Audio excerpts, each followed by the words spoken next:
All the things I did for you, times I made this trip, cause I know you hate the distance. Baby, it's alright. Go ahead and take your time. But you gotta make your mind. Make your mind up. Cause it's on you. Tell me what you wanna do. Yo, Bash, you been tripping on them hoes.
I just lost thousands of dollars as a business until I started running my creatives on Snapchat ads. Right now, if you set up an ad account and spend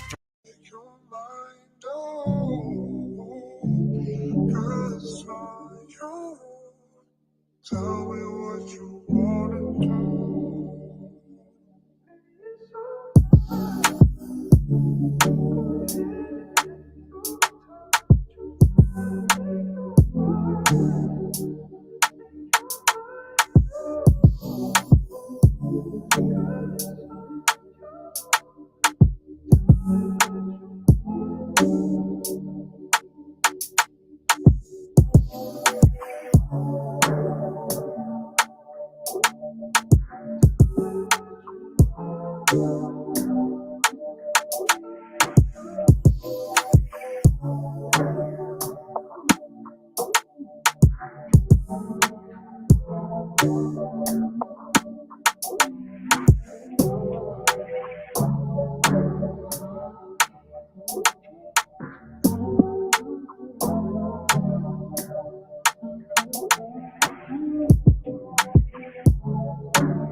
get here with friends and family on the Cannabis Station. Welcome, everybody. Welcome to another show. Welcome, welcome. I hope I'm saying welcome correctly. Okay, welcome to another show, everybody. I hope y'all are ready for a show like no other. Let me see if I can hear myself.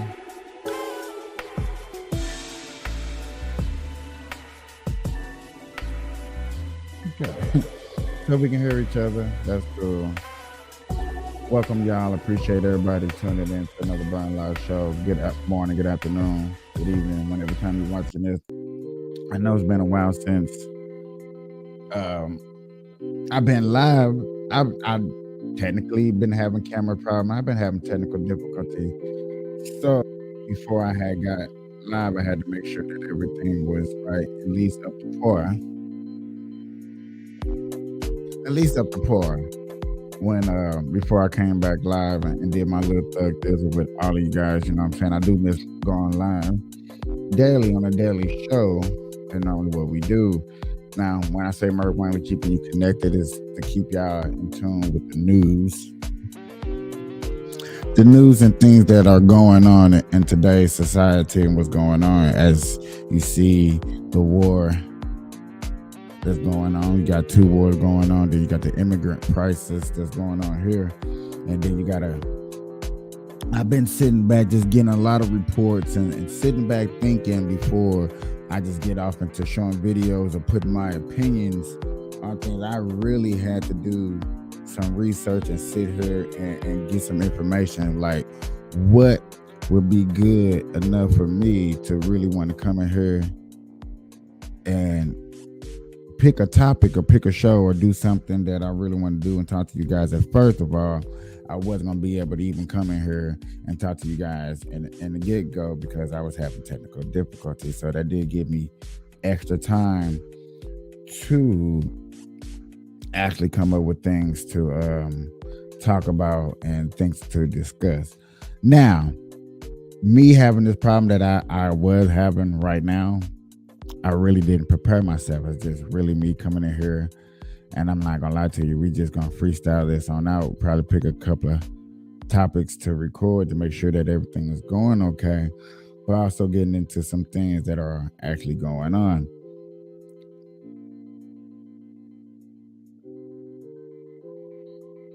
Ooh, I just thought they were just showing new renderings.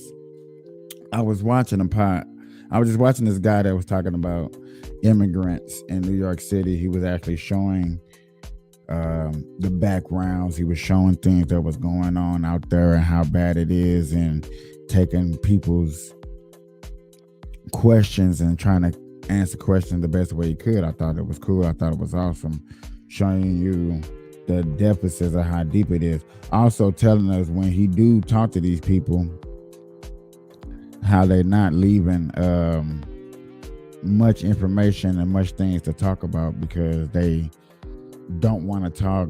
He feel like they're being secretive for a reason. And I was like, and they had me getting to thinking, and I ain't gonna lie to you, when I thought about that point, exactly that point right there, it really made me want to hop on here and do a show and be like, you know what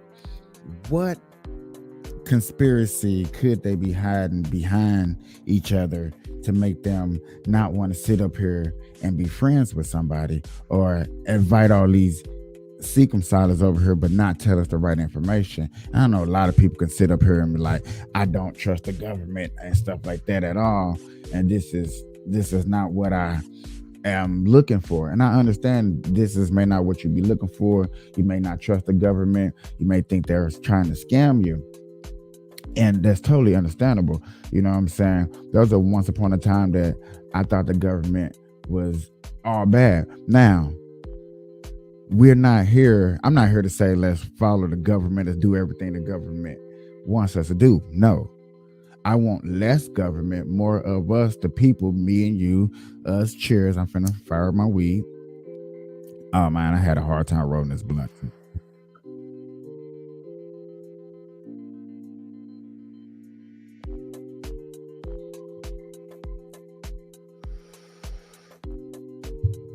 But what's been amazing to me is the fact that it's been hard times,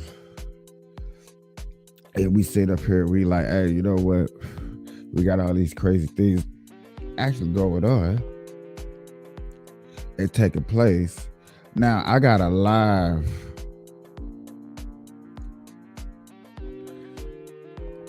clips, at least 4 hours long.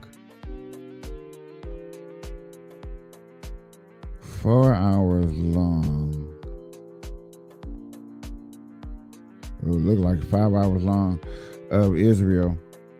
And then the thing about this Israel case, y'all, the thing about this Israel case that's going on is everybody who has a so-called personal opinion of how they think it should have went, think it should go. And that's where I'm feeling like it's getting out of hand. And now me personally, I have been looking up news and listening to people who either been on the foot grounds that know things, like trying to get more information before I just come on here and jump the gun. Because you, like I said, we got problems over here. We got Republicans fighting against each other. You got Democrats that just don't want the illegals over here back knowing the roar. You got, I mean, you hear so much. You hear so you hear so much.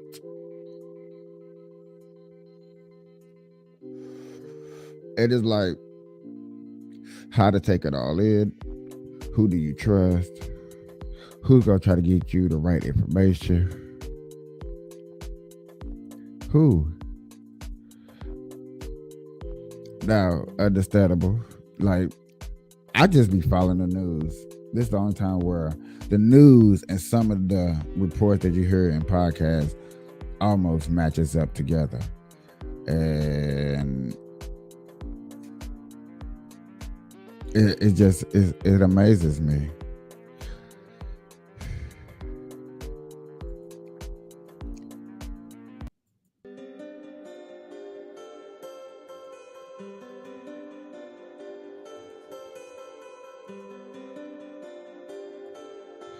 It amazes me. Now, this is live. This is technically a live coverage of Israel. I thought I don't know, for some reason it was just like, shoot, you know what would probably be best for me is to have this playing in my background to give my audience a better understanding. Now, this is live coverage in the background that we seeing. As you see, the smoke is rising. They've been playing this for like 5 hours. I can probably rewind this back to where this fire was just smoke. You see, this is literally 23 minutes back compared to what you just seen live right here, where you see fire breaking out in the camp. I just went literally 24 minutes back. Like, you can think somebody went to this small town and tried to burn up a city or a town or a village or something.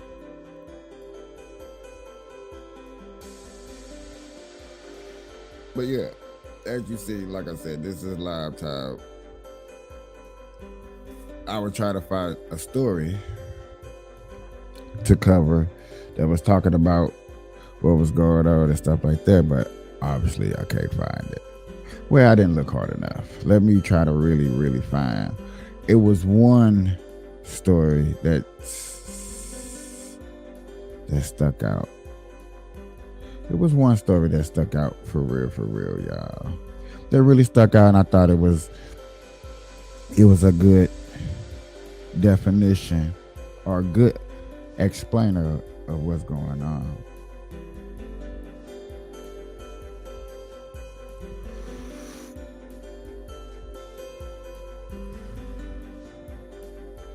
I'll be looking up so much stuff, it's crazy.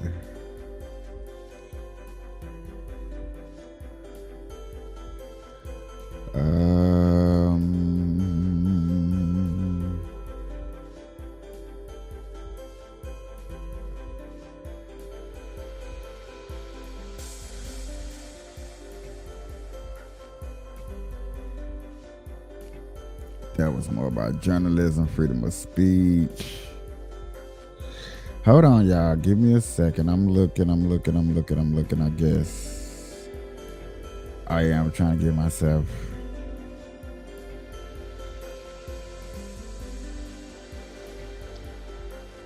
I think it might have been a short. That's why.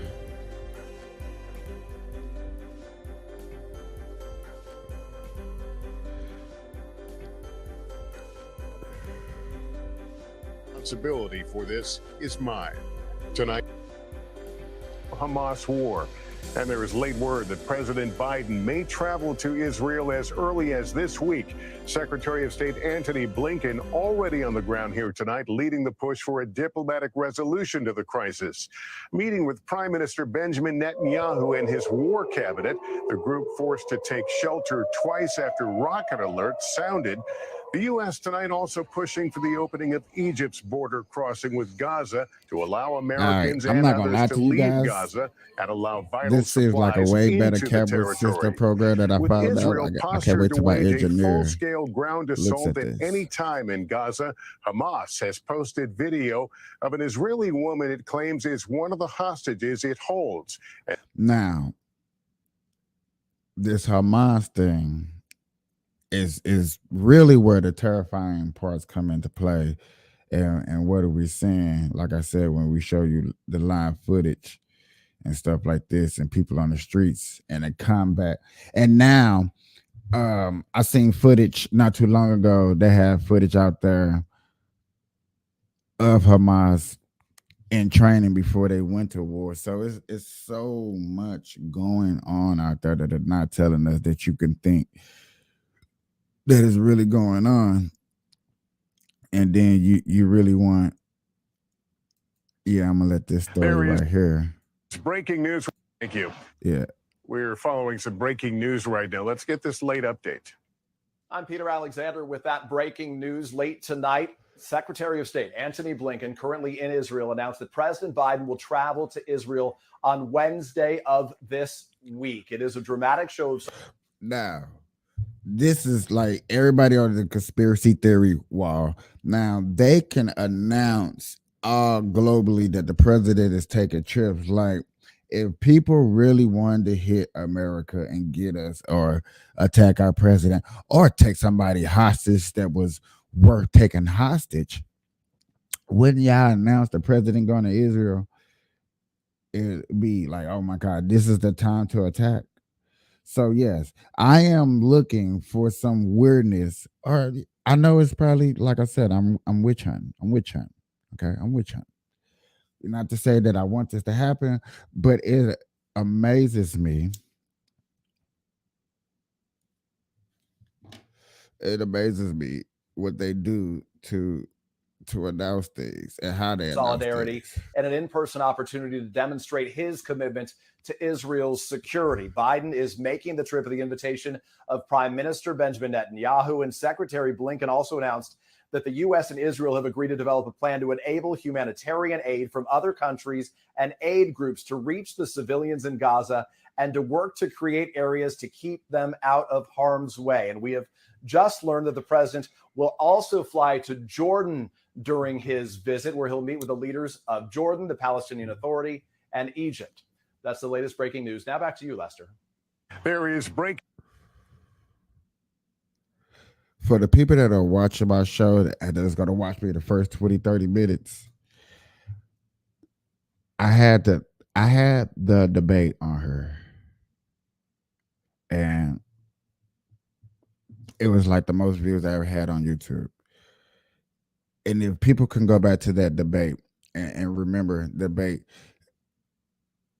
they was attacking Vicky Ramaswamy for talking about the Middle East. It's crazy to me that they were talking about the Middle East during the debates. Like, it was being brought up suspiciously in two debates. Suspiciously, like, people knew. People from the higher up, Vicky Ramaswamy, which is okay, he's a billionaire, whatever. I don't, you know what I'm saying? I don't think that should really matter. What should matter is the fact that they we, the American people, knew something, because to the fact that y'all brought it up in debates, but nobody's looking at that because we're so short minded. And I don't know if we be taking the proper notes or the right notes or the things like that, but this war that people claim, and y'all seen it on news all the time. Oh, America knew nothing about it. Israel knew nothing about it. People knew something about it. Bull crap. And I'm calling people's bull crap because it was in a debate twice. Okay. Another podcaster, which I'm not going to put him out there because it's probably not the point, had a Christian Muslim debate, like things weirdly set in place to, like, somebody from the higher ups knew what was going on. You can't just tell me somebody didn't know what was going on and stuff like this. Breaking news we're following tonight out of Brussels, Belgium, where police say a gunman shot and killed 2 Swedish citizens. That city now on highest alert. Keir Simmons with the latest. Tonight, this terrifying video shows the suspected terror attack, gunshots, and a shooter chasing victims. We've paused the images before one person is apparently shot dead. Belgian prosecutors say they are treating it as terrorism, and with the man still at large, raising the terror threat to its highest level. We still have a terrorist on the loose, which will create more fear around that city and whether another attack is imminent. Separately, one attack often leads to another. Authorities confirming 2 victims have died, a third injured. All are Swedish. The Belgian Prime Minister said, yet again, before they keep going a little bit further, I said this and I didn't get a chance to say it on the podcast. I didn't because I haven't went live, you know what I'm saying? I probably lost my audience and everything like that. But to keep the continuation of what I'm finna say is, I told a coworker, I sat down with him and I was like, yo, bro, I don't want no protesting over here in America. And he's like, well, you can't get rid of people's freedom, First Amendment rights. And I was like, yeah, you're right. I don't want to do that. But what I don't want is the protesting. And so you give the opportunists for terrorists to see what type of people to shoot and take out. And when they protest, you know, a gathering of people at one spot, and then a shooting happens, and then we look bad. And then y'all be like, oh my God, what's going on? And I'll be like, well, that's why I feel to keep, and this is the reason why, to keep the American people safe, Muslims, Jews, Christians, atheists, just to keep everybody safe. I don't think there should be protesting. And that's not to say that you can't go on your social media and protest and tweet and feel how you want to feel and say what you want to say. You can go do that. I feel like you can go do that. There's nothing wrong with going to do that. But what I'm saying is to give somebody with bad intentions the opportunity. You're putting harm's way. And this, unfortunately, this is not like that. This is a person that just went out and randomly shot people, period. Our thoughts are with the families and friends who lost loved ones. The fight against terrorism is a joint one. The French president saying tonight Brussels was hit by an Islamic terrorist attack again. Europe is shaken. In 2016, ISIS suicide bombers detonated explosives at Brussels airport, killing 32 people. The same terror cell had been responsible for a series of deadly attacks in Paris in 2015. Based on Hamas's call for global jihad last week, we all worried, would there be terror attacks worldwide? We see this today in Europe, and going forward, the entire continent will be on alert. Europe has feared that events in Israel would prompt more killings here. Tonight, that worrying possibility may have become a reality. And before tonight, one worried European official told me we do not want to import the crisis from Israel. Now Europe, which has struggled to reach a united response to the attacks there, will fear more division and violence here. And Lester, that is why I didn't want people to go out and start protesting. It's just to keep people safe. I don't have a big audience. I don't know the religions of my audience. I never thought about thinking about that. You know what I'm saying? I just try to have good marijuana discussions on my podcast, and hope that one day somebody see this and like, hey, man, that dude is pretty cool. He kept it real. That's mainly my projective. You know what I'm saying? I do this for the marijuana community, because in the marijuana community, we are very muted. And listen, and I don't speak for the whole entire marijuana community. No, I'm just one small portion of the marijuana community that's not scared to not scared to face and speak out on things that matter marijuanically, and do it for my community.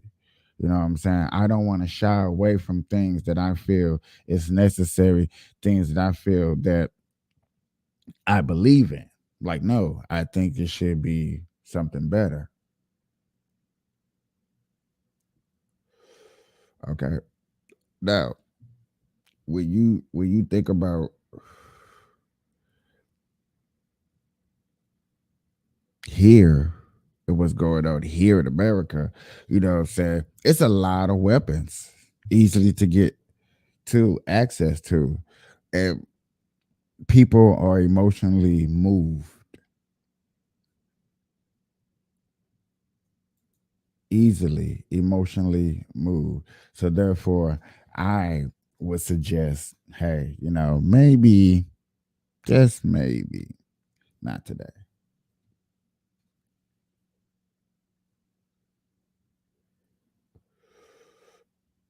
People would think that things that I talk about ain't worth it. It's unnecessary. I be wasting my time. But I feel like these things that are happening, you wonder why things are high. You wonder why people are moving a certain state. Like, come on now, you got people moving out of California dramatically.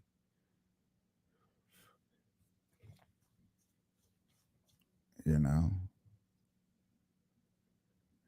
I wonder and think about things that are going on today.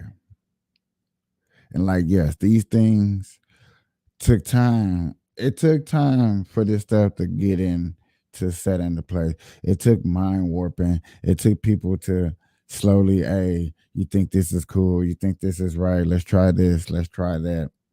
When you start trying a lot of different things, and then the percentage of people that thinks this is okay starts getting higher and higher, then what you got? Then you got a change coming. And that's basically what's going on. Let's bring in Morgan Ortagus, former State Department news. spokesperson. And Lawrence, why don't you lead off the questions for Morgan? Yeah, thank you, Steve. Morgan, thanks so much for joining the program. We know that you have been stationed overseas. Everyone is reacting to this hospital bombing. Hamas is leading their disinformation campaign. But Americans back at home, they are afraid about our embassies. We don't want another Benghazi. What can you tell us about what the State Department is doing at this moment to keep these folks, these Americans, safe that operate at these embassies? Well, we do have Marines stationed at our U.S. embassies around the world. We have every right to be concerned, especially after what we saw happen at the U.S. Embassy in Beirut and Lebanon, also in Iraq. During the Trump administration in January of 2020, we actually had many Shia militias, which are, again, funded and directed by Iran, just like they are with Hamas and Hezbollah, that were attacking the U.S. Embassy. And under Secretary of State Mike Pompeo and President Trump, we took decisive action at the time, and we sent messages directly to the Iranians, Lawrence, where we said, if any of these Shia militias, if any of these people touch the American embassy, kill, hurt an American, we're going to hold you directly responsible. And why does that matter, Lawrence? Because we have to have deterrence in place again. Right now, Iran knows that their proxies, Hamas, Hezbollah, whomever, whatever Shia militias in Iraq and Syria are operating, they know that they can get away now with killing 30 Americans and having at least 15 Americans hostages. What price is Iran paying today for the fact that 30 Americans are dead by their funding, by their training, and by their equipment? So far, nothing. Morgan, when it comes to Lebanon, there is a do not travel advisory by our State Department. You were the spokesperson for the State Department. So I want to ask you about that. And there are lots of fires going on around our embassy there, or the Israeli embassy there as well. And Hezbollah is calling for a day of unprecedented anger. Lots of people are mad about that hospital bomb. They're blaming America, but they're saying this is Israel that did that. Well, and what's worse is even there are sitting members of the U.S. Congress who immediately rushed to blame Israel, when, of course, we later learned that wasn't the fact.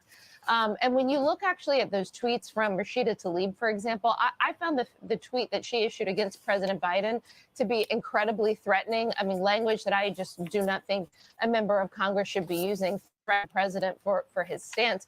Furthermore, these members of Congress who tweeted this disinformation out, they are directly putting American lives, American diplomats, Americans, they're putting them in harm's way by spreading this disinformation.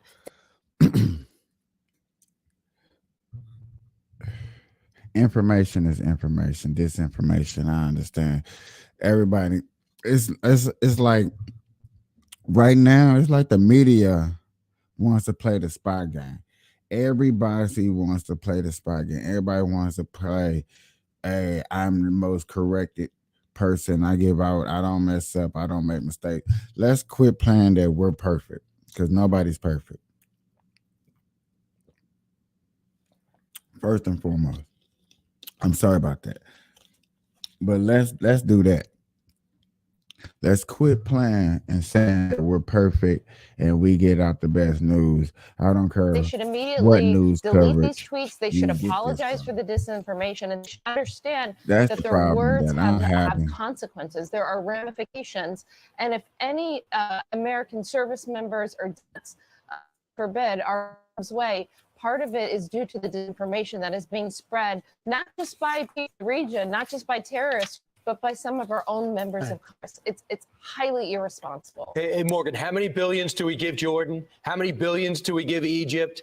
You got to be kidding me. To break off a meeting with the president on things that was dicey to begin with and now proven that Israel has nothing to do with, and to disrespect the president like that? Are you kidding? And to not get it back on track now that the transcripts are out, more evidence is there. Forget about the street. They could go see the video.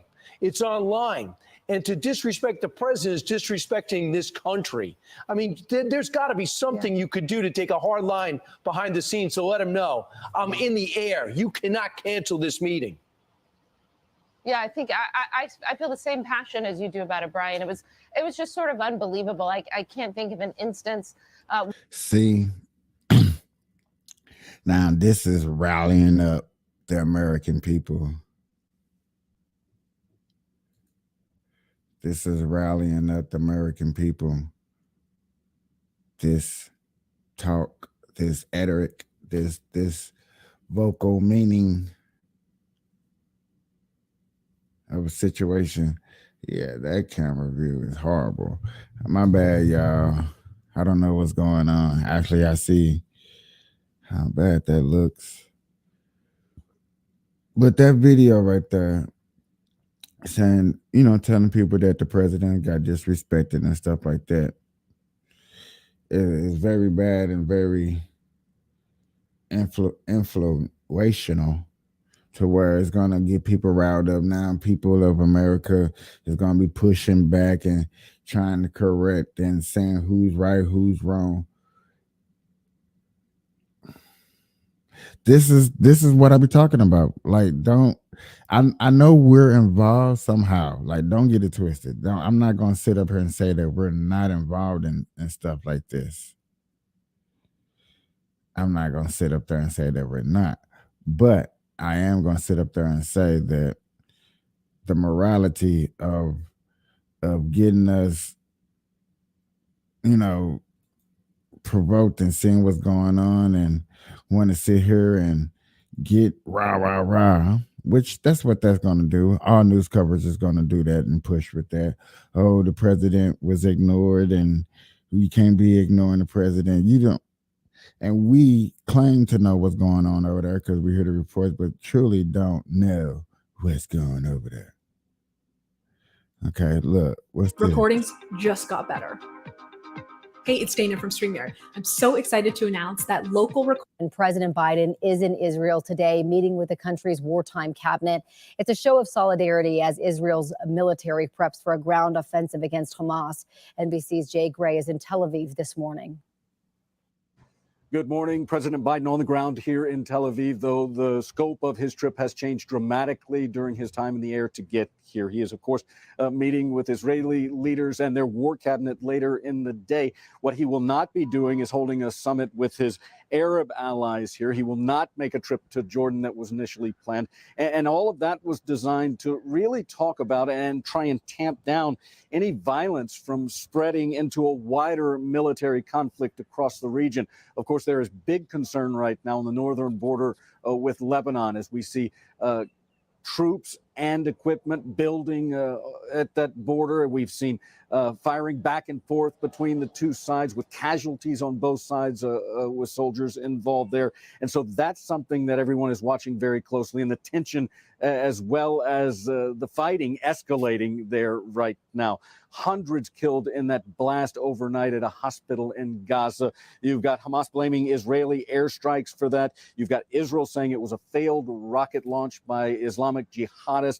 And the problem with this is perception is driving a lot of what is happening here. You've got the perception of all these airstrikes that have been going on from the IDF, and then you've got the hospital that is subject to what happened there overnight. And so the rest of the world is watching this and wondering exactly who's to blame. It's led to protests across this region, and those protests are going to continue throughout the day here. Again, a very different and very tenuous trip for the president, who is now on the ground here. That's the latest from here in Tel Aviv. I'm Jay Gray.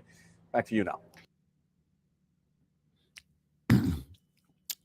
So, y'all think you're gonna get anything done? Y'all think you're gonna get anything done? Anything's gonna get accomplished when he get over there? You would hope so. You would think that whatever needs to be said can be said and be justified. But then, if he amazingly stops something that happens over there, what can he do over here? And I'll just be sitting back getting news from all sources. That's not that. But yet again, if he is going to do that over there, if he get anything done over there, why can't he do it over here? That'll be the question. He sits up in that chair, and I'm talking about Biden, sits up in that chair, he does what he does. He gives these so-called speeches. We barely see him. He takes a lot of vacations. He trying to get student debt react. I'm like, man, not that many people went to school like that, you know. Then he didn't get it passed. I'm like, come on, man.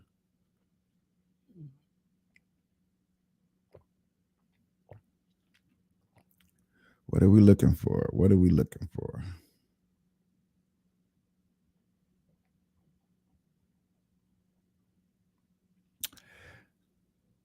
Let's hear this. This particular video is sponsored by our friends over at ExpressVPN. The Jewish homeland has always been the dream in Israel. Okay, to understand how tiny this slot of land is, you kind of have to look at this map. Okay, so this tiny area right here covers Israel and actually some other countries. Okay, the entire map, if you were to zoom out and take a look at the Arab world, what you would see is this enormous swath of the globe. And then you would see like this tiny pinprick about half the size of New Jersey, and that constitutes modern day Israel. It's a very, very small plot of land. And if you were to look at this area, like the narrowest part of the land is currently constituted, you'd be looking at about 9 miles wide right here. The Jewish history with regard to the land of Israel begins approximately 1300 BCE, before the birth of Christ. Moses leaves Egypt somewhere around 1300 BCE. There are various sort of attempts to date this.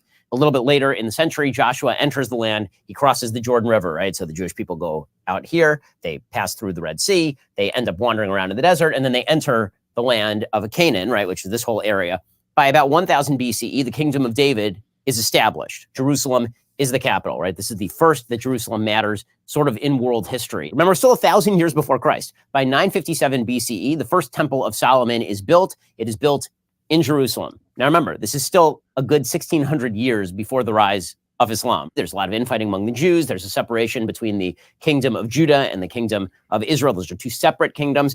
And you end up with ancient maps that look sort of like this, right? This ancient map is the kingdom of Israel, which was 10 of the tribes. And then you have the kingdom of Judah, which is the one that was governed by the Davidic line. The first exile that happens to the Jews happens in 722 BCE when the Assyrians rush in from the north. You can see the Assyrian Empire at the top of this map. They rush in from the north. Then there's another exile that takes place in 586 BCE. This is the Babylonian exile. So from way the hell out here on this map, the Babylonians come in, they conquer the land, and they destroy the first temple. In 515 BCE, there's this great return from Babylonia, and the second temple is built. In 63 BCE, the Romans take over. So Pompey, at that point, not the emperor, but just a general, takes over the area, and Judea becomes a vassal state. And Judea remains a vassal state of the Roman Empire, basically through the end of an independent Jewish kingdom. It's called Judea at this point. It is not called Israel. 70 CE is the destruction of Jerusalem. There's a Jewish revolt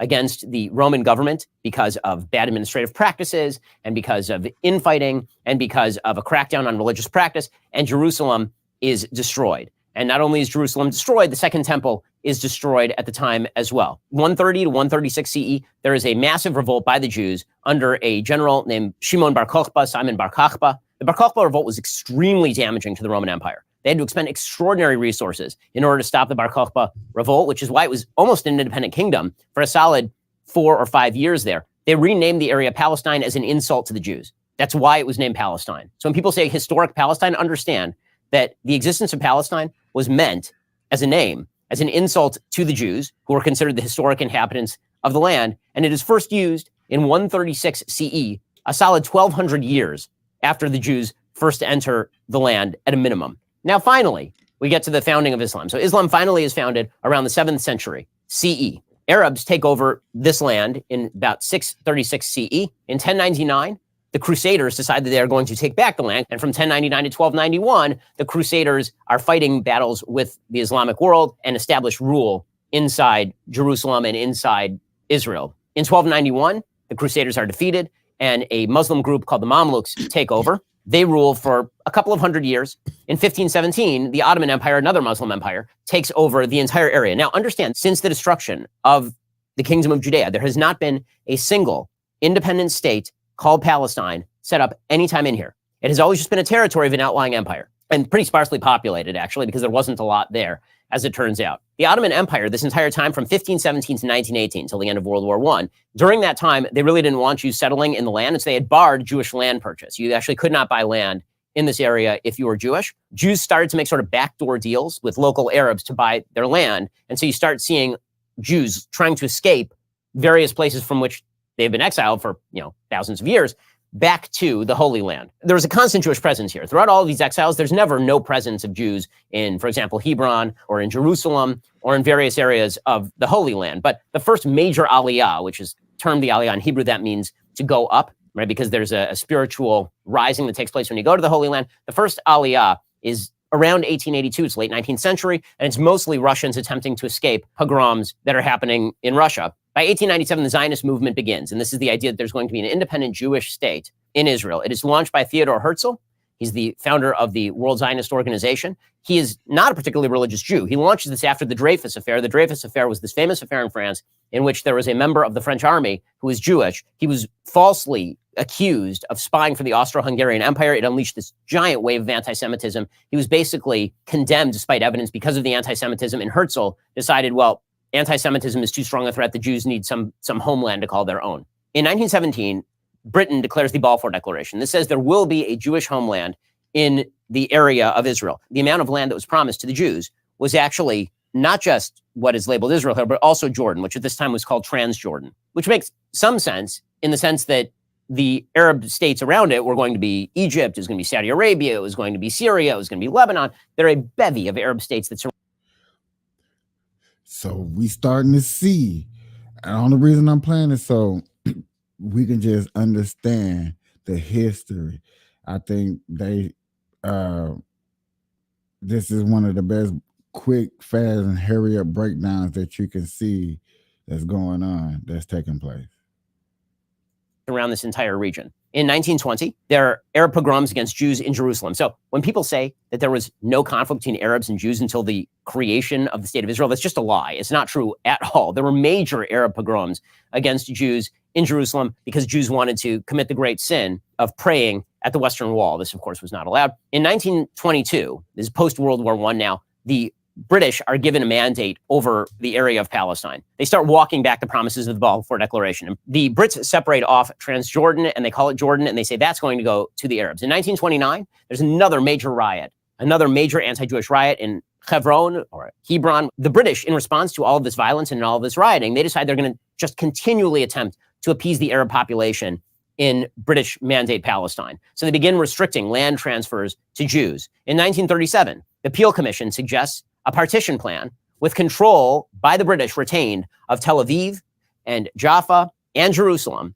And there would be like a small sliver of land Israel would get, but it would be pretty divided. It'd be like this little land here, maybe a little bit up here, and then most of the Negev, which is basically just an empty desert. By this point, Jews have been moving to Palestine in increasing numbers because anti-Semitism in Europe is getting worse, but also because there's this nascent labor and Zionist movement, and they're really making the agricultural areas flourish again. Economic growth in this region at this time is because Jews were moving in and they were bringing their resources with them, they were bringing their know-how with them, and they were working the land. And this was driving more Arab immigration to the land also, because economic activity always drives population movement. In 1939, under Arab pressure, the Brits restrict Jewish immigration to 75,000 Jews per year. The Jews are saying, listen, we have like millions of people who want to move here. And the Brits say, we're not doing that, 75,000 per year, because we have to get along with the Arab population. This is just before the Holocaust, obviously. And the Arabs reject this. The Arabs are very angry about this. They continue to launch low-level attacks on the British. They continue to attack Jewish populations. World War II breaks out. The Jews, including Jews who were heavily pushing the British to establish a Jewish state and to lift restrictions on Jewish immigration into British Mandate Palestine, they side with the Brits, right? They form their own divisions. They're trying to help the British. What they say is that we fight for Jewish immigration to Palestine as though there were no Germans, and we fight the Germans as if there were no British, right? That's the way the Jews see it in British Mandate Palestine. They're attempting to negotiate. The Arabs side with Hitler. Okay, during World War II, you have Hashmin al-Husseini. He is the Grand Mufti of Jerusalem, one of the Palestinian leaders at the time, the Arab leaders at the time. And he was literally meeting with Hitler, attempting to encourage Hitler to establish a final solution in the Holy Land should the Germans be able to conquer that area, which the Germans came pretty close. I mean, you had Rommel literally in Egypt, right? Rommel was over here. Okay, so fast forward, you're now after World War II. Still, the British Mandate is limiting the amount. Not all this fighting goes back this damn far.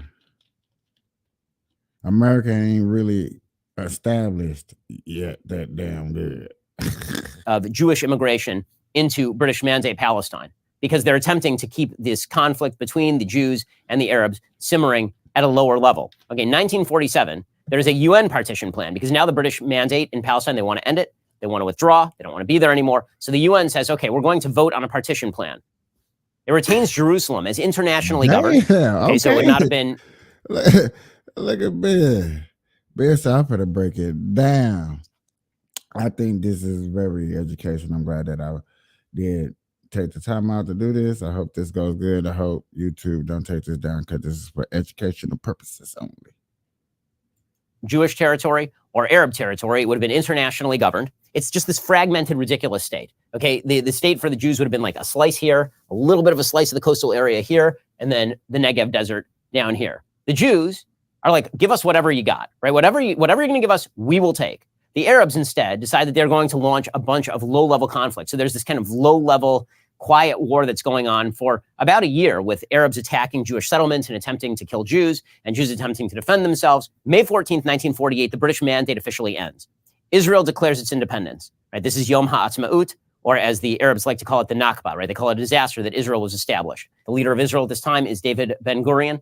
Ben-Gurion is no right-winger. He's no hardcore right-winger. Ben-Gurion was a labor socialist. Ben-Gurion was very much in favor of a wide variety of negotiations. He was quite anti-religious in sort of his own persona, but he understood the necessity of there being a Jewish state. In their founding documents, they ask the Arabs to stay. If you read the Declaration of Independence of the state of Israel, they explicitly say, we want to be a state for all of our citizens. Yes, we're a Jewish state, but we want Arabs to stay. We want them to become citizens. Instead, all of the surrounding Arab countries declare war. Israel is surrounded on every side by hostile states, every single side, right? So you got Lebanon up north, you got Syria here, you got Jordan, you got Saudi Arabia, you got Egypt down here. And then there are a bunch of far-flung states that are also getting involved, right? Morocco was part of the 1948 war. You have a bunch of states that have decided they are going to invade and they are going to destroy Israel. Like they're just going to strangle it in the crib. And they're openly saying this. And not only are they openly saying this, they're telling the Arabs who are living in the Jewish areas, get out and get out of the way so our armies can come in and we can wipe the state off the map. Well, that's not how it ends up, right? The way that it ends up is that the Jews end up basically retaining pretty much everything that's on this map, with the exception of the old city of Jerusalem, right? So Jerusalem ends up basically split down the middle. Jerusalem is not controlled by the Jews at this point. The Temple Mount is still controlled by the Jordanians. The way that people speak about this particular period is as if there was a Palestinian state at this point. There was not. By 1964, the Arab states have... If people don't have the time, I'm glad I took the time and found this and, educate ourselves. For I'll just be get to saying who, what out here and let people try to take over land. I just don't want to pick a side. I just want the war to end. That's the only thing I would say, because I'm not a Muslim. I didn't grow up over there, you know what I'm saying? But I don't want to kill it. And if Hamas, like what he's finna to break down when they come apart, if he go that far. But to think about them putting kids and little babies in the way of bombs and stuff, and that's the reporting that you keep hearing. And I done heard so many people say that these people just need to be bombed and killed and take out the face of this earth. I have never heard utters of war that was brought on by so many people. Hey, I'm just saying, I'm just being real. I just never heard, you know what I'm saying, that you want to take out damn near a whole race, or I hope that's a race of people. I'm just saying, just keeping it real. Decided that they need almost a propaganda effort here. So they create the Palestine Liberation Organization. The Palestine Liberation Organization is a terrorist group. It explicitly calls for the destruction of Israel. Now, you will note, at this point, Israel does not control any of this or any of this. So when they say Palestine Liberation Organization, they mean this whole thing, right? That whole thing is supposed to go away because Israel doesn't even control that at that point. And they're not calling for Palestine to be liberated from Jordan or from Egypt. They're calling for the complete destruction of the state of Israel. Okay, so in 1967, the Arabs mobilized for all-out war. And this includes Egypt, it includes Jordan, it includes Saudi, it includes Syria. This is going to be the big war where they finally get rid of this nascent Jewish state that is less than 20 years old, right? And this is just less than 3 decades after the Holocaust. And Israel instead launches a preemptive war. They see this coming. They destroy the entire Egyptian Air Force on the ground. And in 6 days, they proceed to take the Golan Heights, which is this area of Syria. Israel takes over the entire Sinai Desert, takes all of Judea and Samaria to the Jordan River, takes all of the Gaza Strip, takes control of the old city of Jerusalem. Right? They do all of this in 6 days, which is why it's considered a miracle by the state of Israel. I mean, it's an unbelievable military performance. So in 6 days, they take what was going to be the war for their destruction. They proceed to expand their borders from this tiny thing to this, and all of this. Israel then proceeds to give up like all of it, right? So Israel keeps the Golan Heights because that's a military necessity. The UN calls for Israel to withdraw. Wow, did y'all see that? Look how big Israel used to be just in 6 days.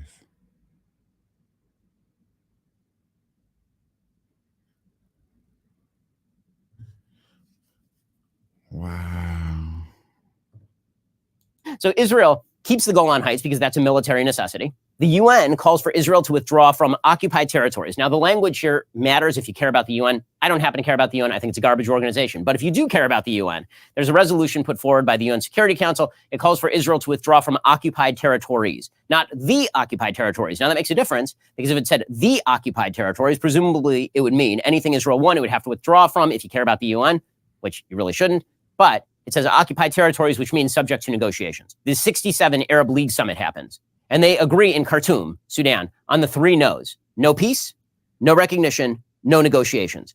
And these are the 3 no's that are going to govern the Arabs all the way through. Basically until now, until the Abraham Accords. These were the 3 no's that mattered. And this is all the way in 1967. So whenever people talk about there needs to be a two-state solution, why couldn't they have come to an agreement? Because literally one side said there will be no peace, no recognition, and no negotiations. One side has accepted every single peace deal provided to it to this point in time.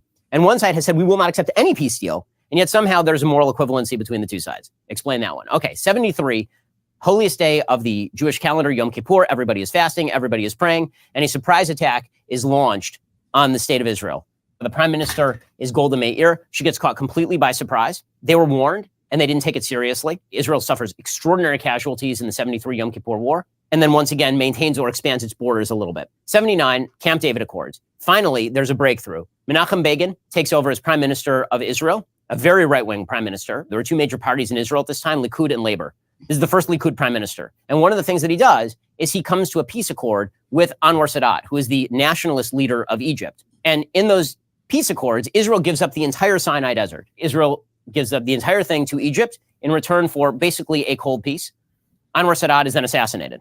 In 1982, the Jordanian monarchy is deeply afraid that the Palestine Liberation Organization is going to overthrow the monarchy.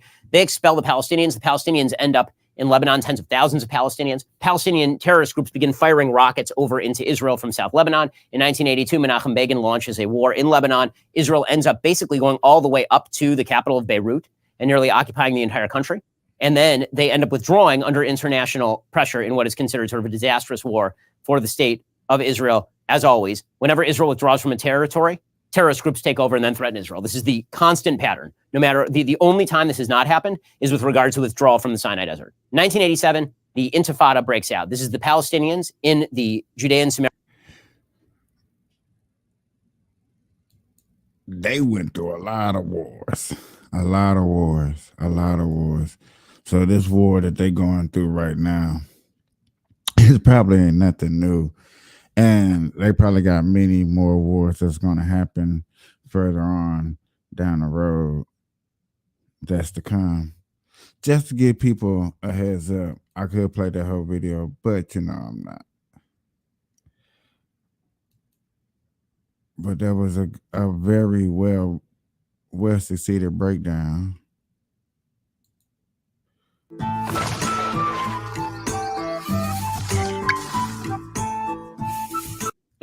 You don't come to this floor with a sincere set of beliefs and a desire to make a change and be shy about it. And my friend is not a shy person. But I've learned some things about him over the years. He's a person of absolute personal integrity. I've never once had to question something that he told me. He's an honorable man. Also, I think we all know he's a pretty direct man, too.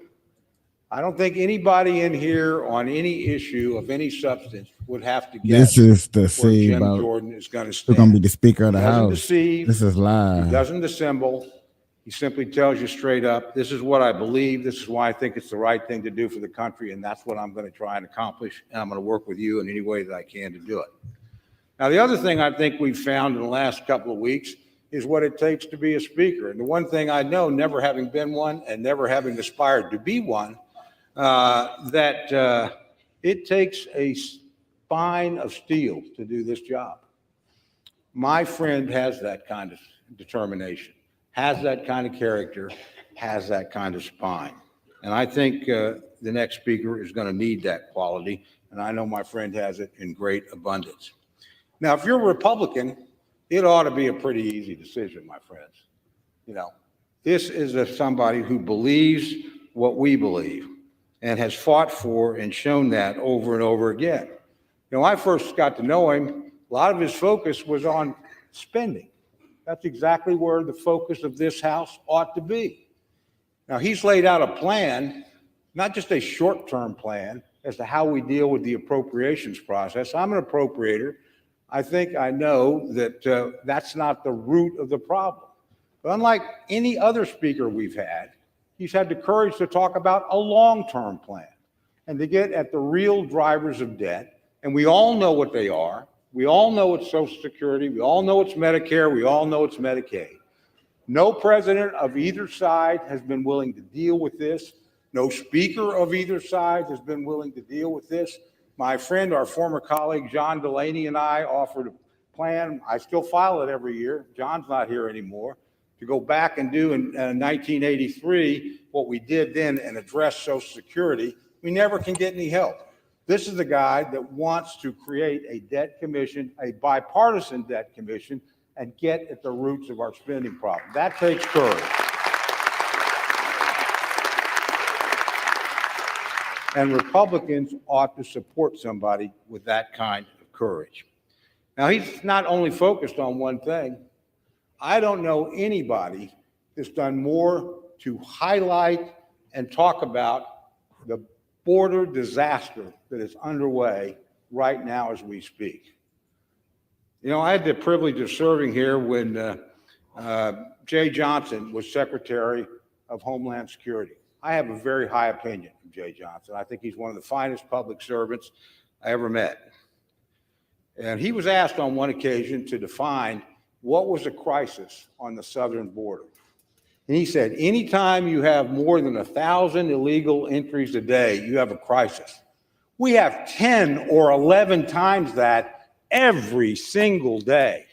And in that tide of humanity that's coming across, there is a boatload of fentanyl coming to kill tens of thousands of all of our constituents. There are human traffickers who are taking advantage of young men and young women, and frankly, predators in our own country, and they're bringing them across, not by the tens or the 20s or the dozens, but by the hundreds and the thousands. You know, there are amongst that flow of people that wish us ill, people who are not fleeing from oppression, people who are terrorists or criminals that are coming into our country for no good reason. Now, that is not an immigration problem. That's a border security problem. They are not the same thing.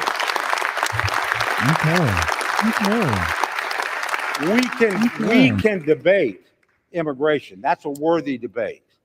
We should never have to debate border security. Nobody's highlighted that issue like my friend Jim Jordan. Nobody's done more as a committee chairman to move legislation that would meaningfully deal with this problem.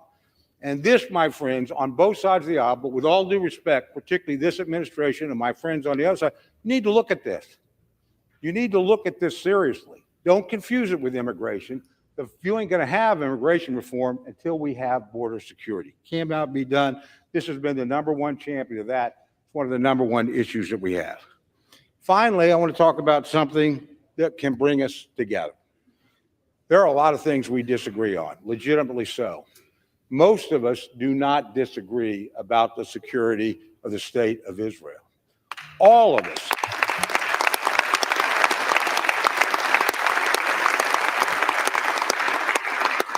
All of us on both sides of the aisle reacted with horror and with deep sympathy and with legitimate outrage at the crime that was perpetrated against the people of Israel in the last week. All of us, and all of us know that they are within their rights to respond forcefully and swiftly to defend their people and punish those who brought that upon them.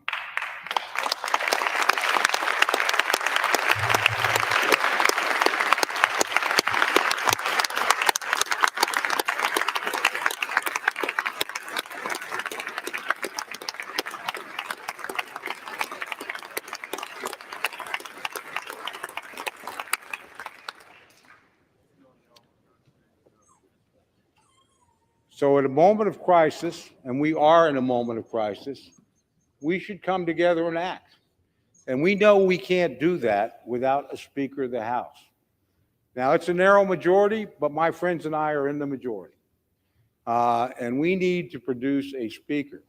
We have a candidate who we know where he will stand on issues that are important. We know where he's going to stand on spending because it's where he's always stood.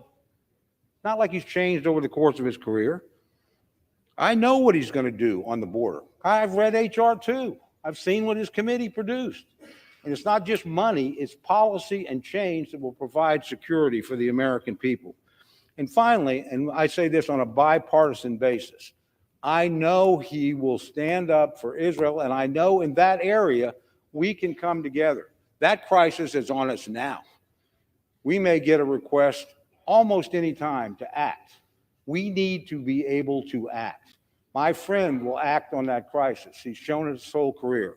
So it's with a great deal of pride that I have the privilege of nominating my friend, our chairman of the Judiciary Committee, but a person whose principles you know, whose actions you can trust, and who in a time of crisis will respond with the leadership we need. Jim Jordan.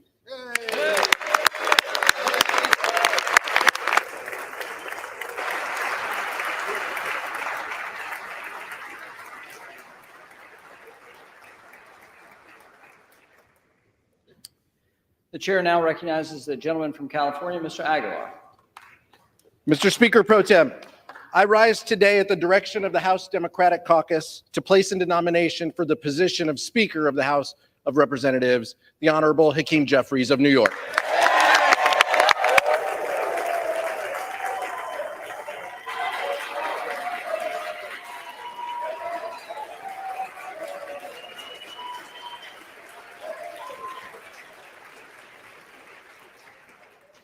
Here we are again, Mr. Speaker. And I promise to make these speeches shorter if we get closer to a compromise, but I'm not certain that that's going to happen at this moment. While the Republican candidate for Speaker is making late-night backroom deals to secure the gavel, Leader Jeffries has once again extended the hand of bipartisanship for a path forward. One thing was very clear yesterday: the vote total, 220, 212 to 200. The People's House has spoken, and Leader Jeffries has the support to be Speaker that this country needs.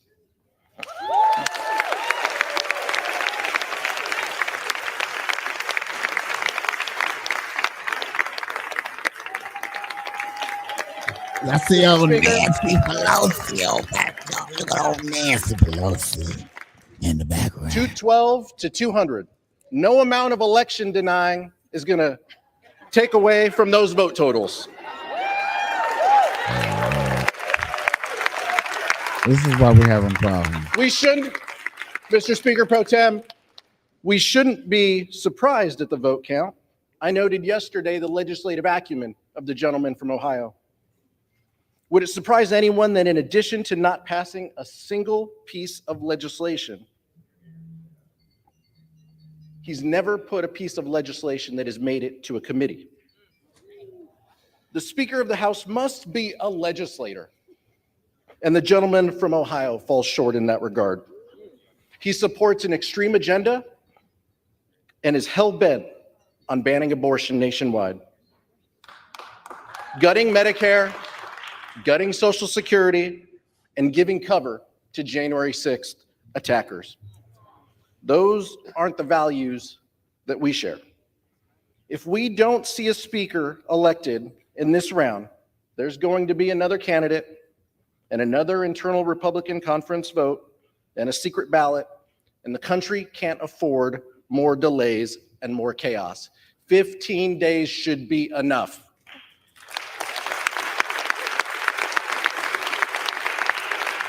House Democrats are united on this path forward.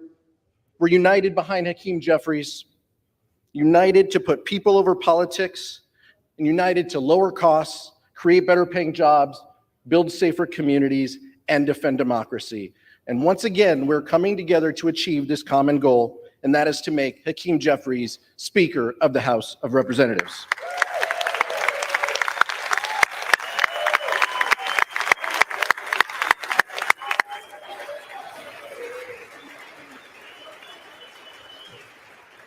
Almost, Mr. Speaker Pro Tem.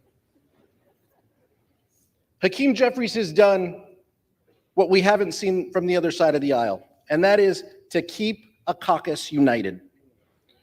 When extreme MAGA Republicans vowed to send our country into a devastating default, it was Leader Jeffries who led House Democrats to reject the extremism and keep the government open.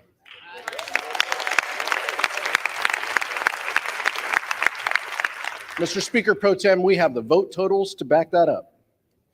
It has been Leader Jeffries and House Democrats who have shown a willingness and a conviction to keep our promise to deliver for American families. And it will be Hakeem Jeffries who will move our body and our country forward on a bipartisan path. Who on the other side of the aisle, Mr. Speaker Pro Tem, will take yes for an answer and work with us to achieve 3 common goals. And my colleague and good friend, the gentleman from Oklahoma, mentioned one of them. Supporting assistance to Israel, but what he left out was assistance to Ukraine and our national security objectives.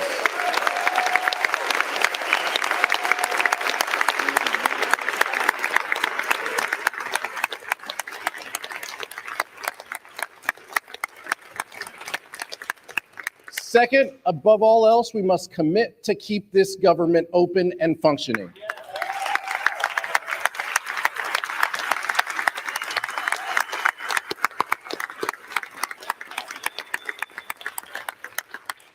And finally, Mr. Speaker Pro Tem, we need to put this body on a bipartisan path to achieve real results for the American public. That is what we were sent to do. That is what we need to do. That is why Hakeem Jeffries is the leader we need at this time to lead this chamber. I'd like to nominate Hakeem Jeffries as Speaker of the House. I yield back.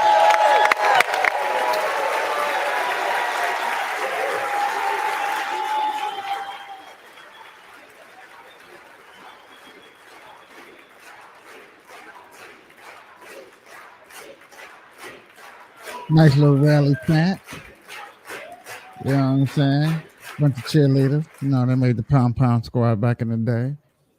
No further nominations. The reading clerk will now call the roll. Adams. Jeffries. Adderholt. Jordan. Aguilar. Jeffries. Alford. Jordan. Allen. The question is, do they ever ask the people? Jordan. Do they ever ask us? Allred. Us. Do we? Who do we Jeffries. want? Who do you want? Amadei. Y'all, Speaker of the House, need to represent us, the Jordan. people. So, Armstrong. who would y'all want? Jordan. Any of those speeches made you sway Arrington. one way or the other? It's Jordan. curious. Auchincloss.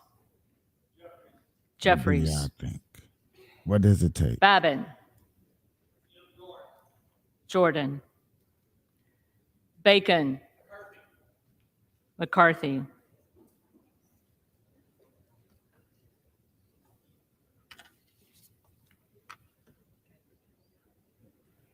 I bet ain't nobody pulling no fire alarms up in here to get to this meeting, huh?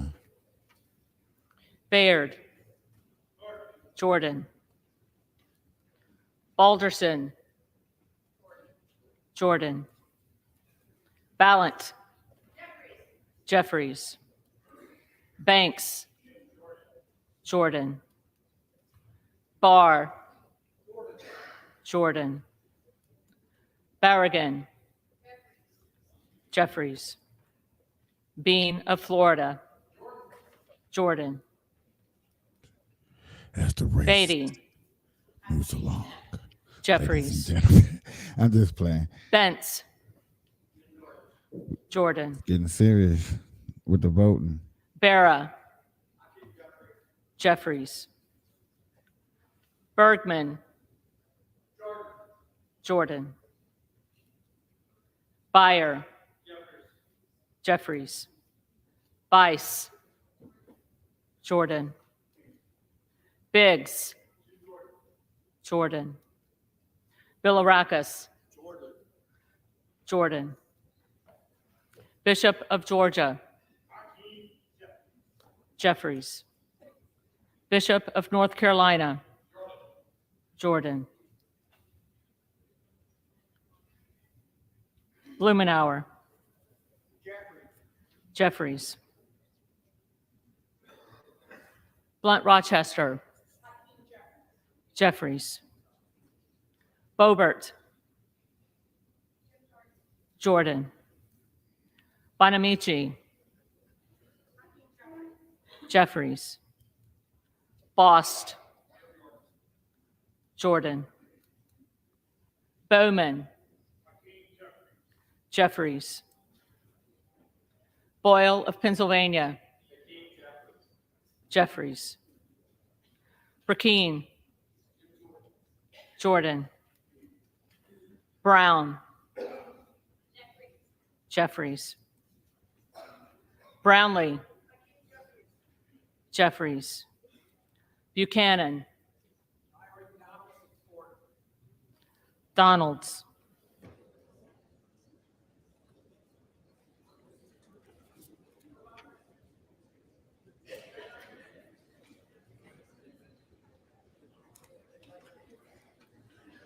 Buck. Emmer.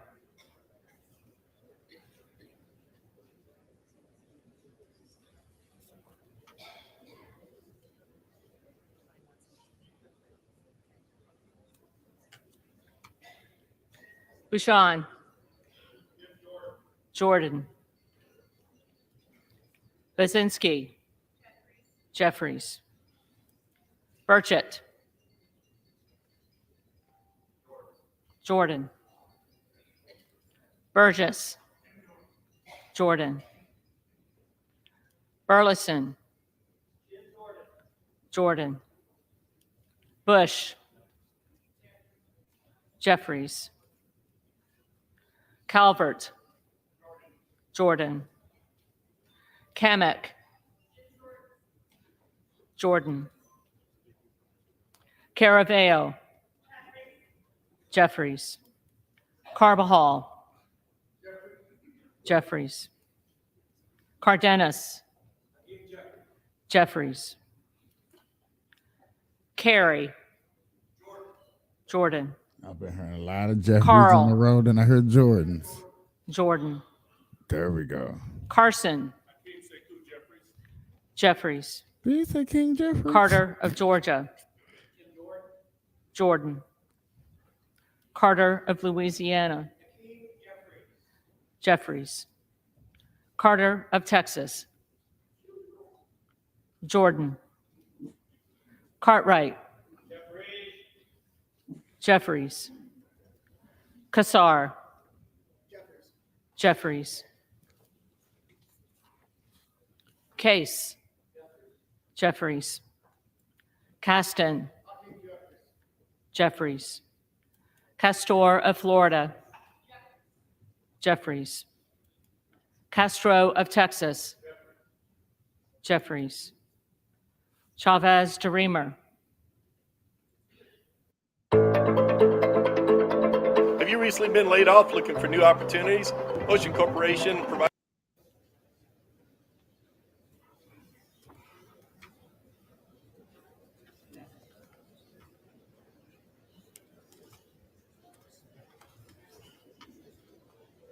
Sherfilis McCormick.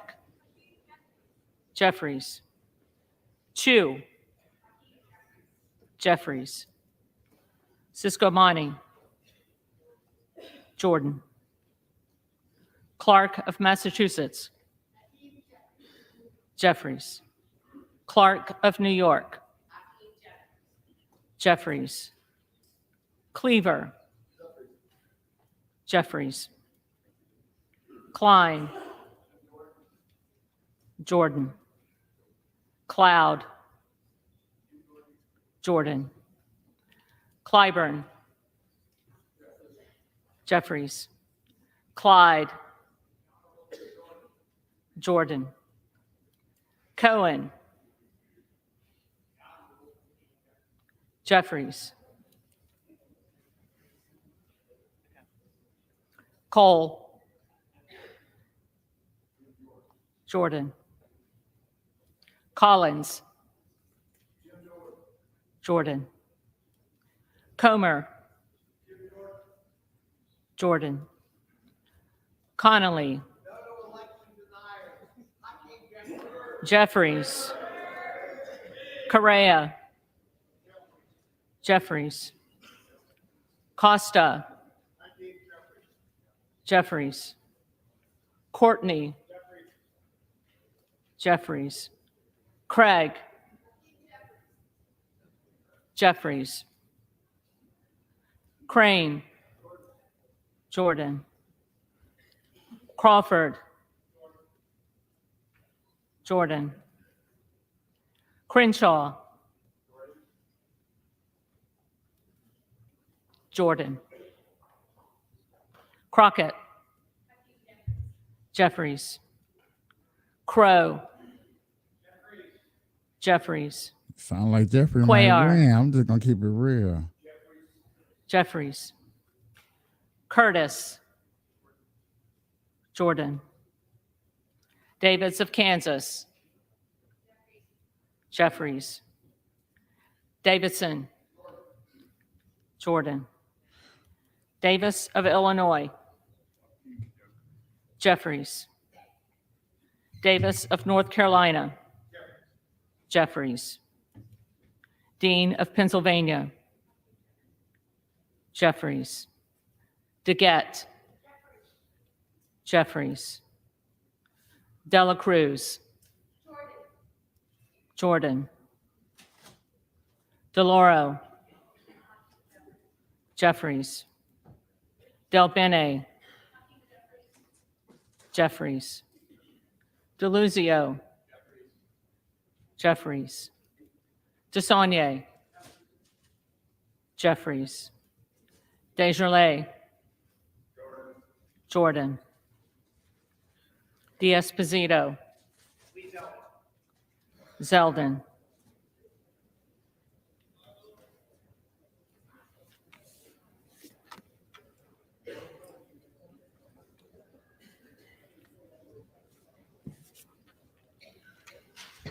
Diaz-Balart. Scalise.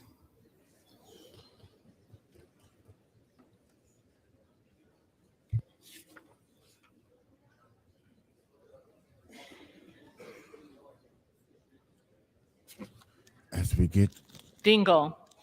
toward the end of the list, Jeffries. it sound Doggett. like Jeffries is coming in with the Jeffries. Donalds. Jordan. Duarte. Jordan. Duncan. Jordan. Dunn of Florida. Jordan.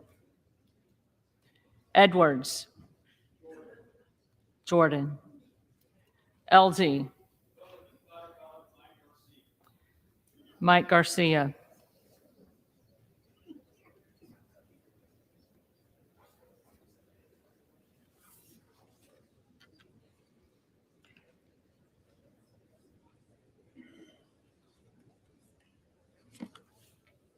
Emmer.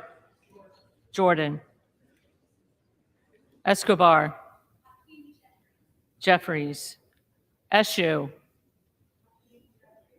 Jeffries. Espaillat. Jeffries. Estes. Jordan. Evans. Jeffries. Azell. Jordan. Fallon. Jordan. Finstra. Jordan. Ferguson. Scalise.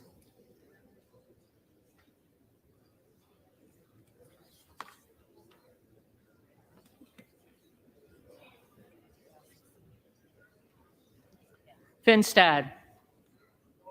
Jordan. Fishbach. Jordan. Fitzgerald. Jordan. Fitzpatrick. Jordan. Fleischman. Jordan.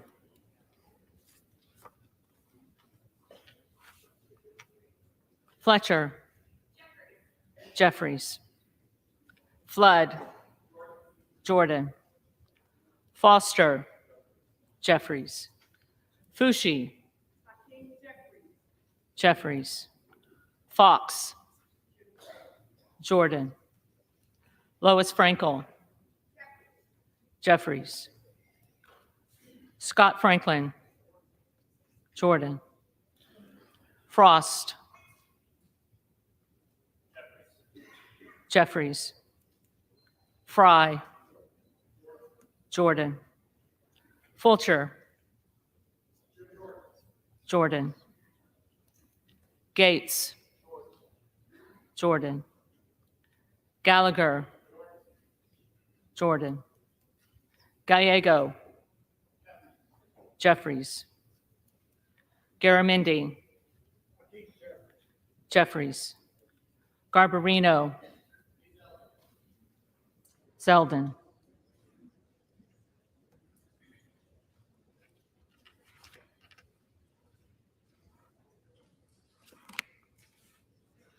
Mike Garcia. Jordan. Robert Garcia. Jeffries. Garcia of Illinois. Jeffries. Garcia of Texas. Jeffries. Jimenez. McCarthy.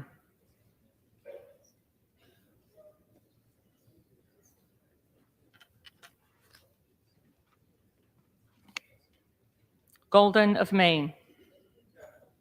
Jeffries. Goldman of New York. Jeffries. Gomez. Jeffries. Tony Gonzalez. Scalise.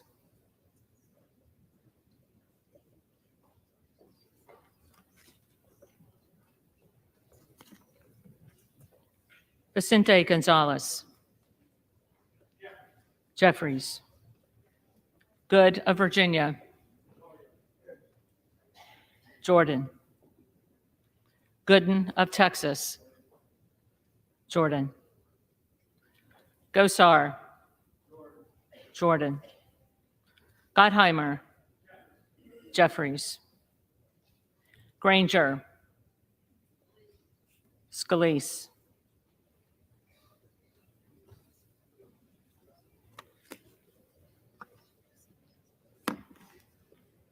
Graves of Louisiana.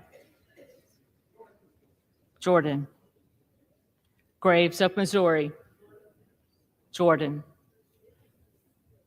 Green of Tennessee. Jordan.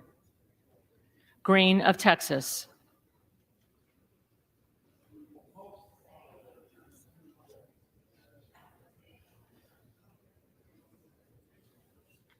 Jeffries. Green of Georgia. Jordan. Griffith. Jordan. Grijalva. Jeffries. Grothman. Grothman. Jordan. Guest. Jordan. Guthrie.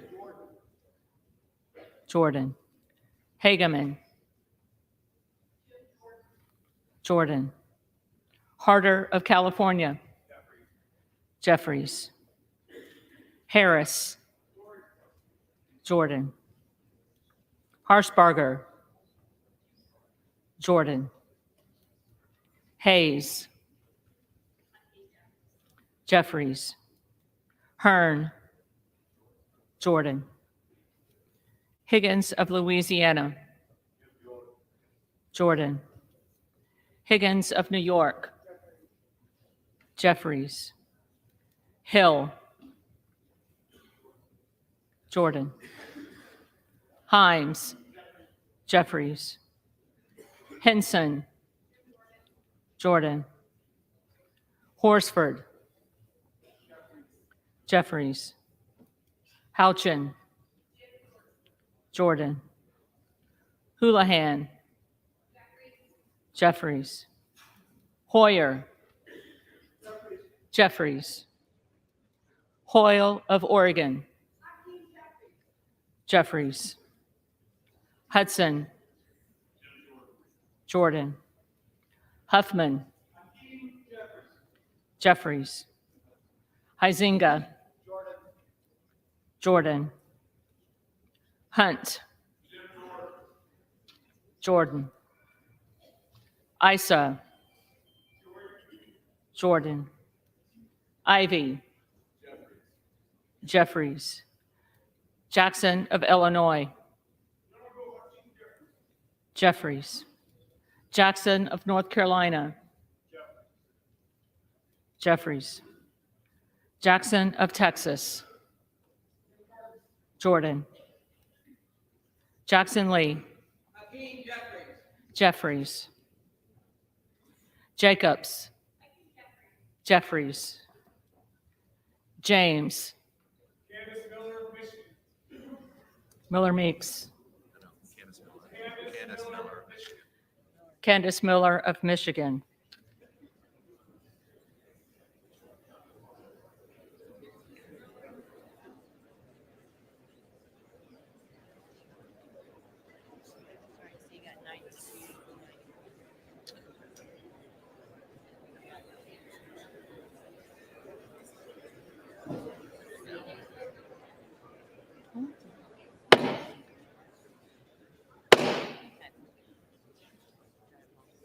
House to come to order. The clerk will continue. Jayapal. Jeffries. Jeffries. Jeffries.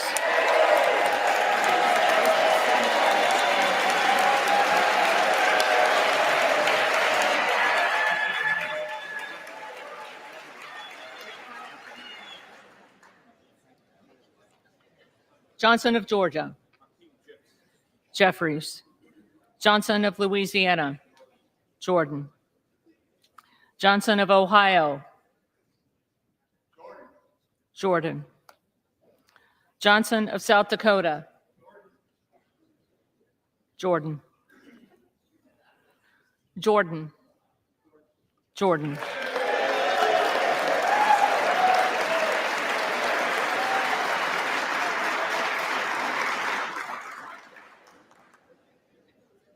Joyce of Ohio. Jordan. Joyce of Pennsylvania. Jordan. Kemlager Dove. Jeffries. Captor. Jeffries. Kane of New Jersey. Jordan. Keating. Jeffries. Kelly of Illinois. Jeffries. Kelly of Mississippi. Jordan. Kelly of Pennsylvania. Former Speaker of the House, the Honorable John Boehner.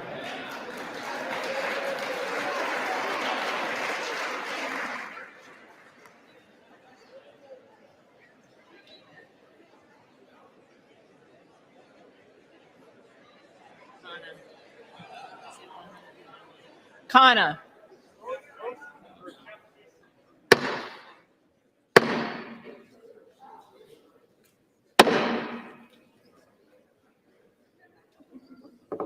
Kana. Jeffries. Higgins of Virginia. McCarthy.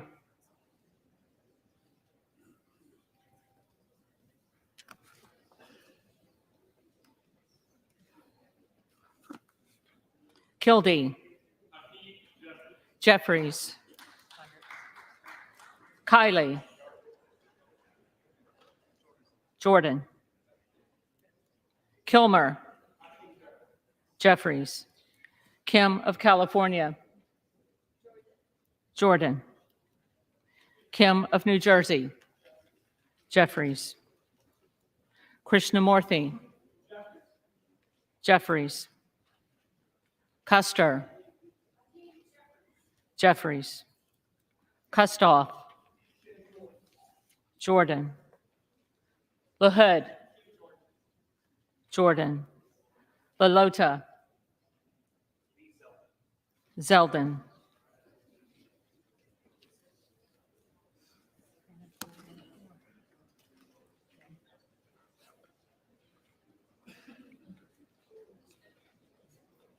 LaMalfa. Jordan. Lamborn.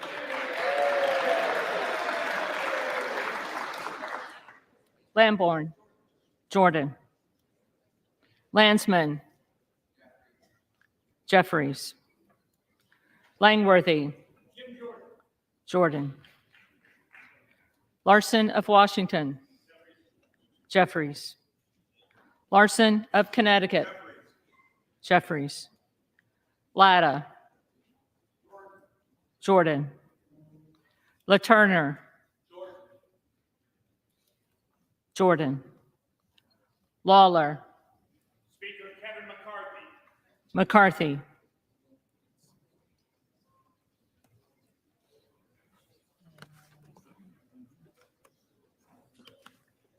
Lee of California. Jeffries. Lee of Florida. Jordan. Lee of Nevada. Jeffries. Lee of Pennsylvania. Jeffries. Ledger Fernandez. Jeffries. Lesko. Jordan. Letlow. Jordan. Levin. Jeffries. Liu. Jeffries. Lofgren. Jeffries. Loudermilk. Jim Jordan. Jordan. Lucas. Jordan. Luke Kameyer. Jordan. Luna. Jordan. Latrell. Jordan. Lynch. Jeffries. Mace. Jordan. Magaziner. Jeffries. Maliotakis. Jordan. Mann. Jordan. Manning. Jeffries. Massey. Jordan. Mast. Jordan. Matsui. Jeffries. McBath. Jeffries. McCarthy. Jordan.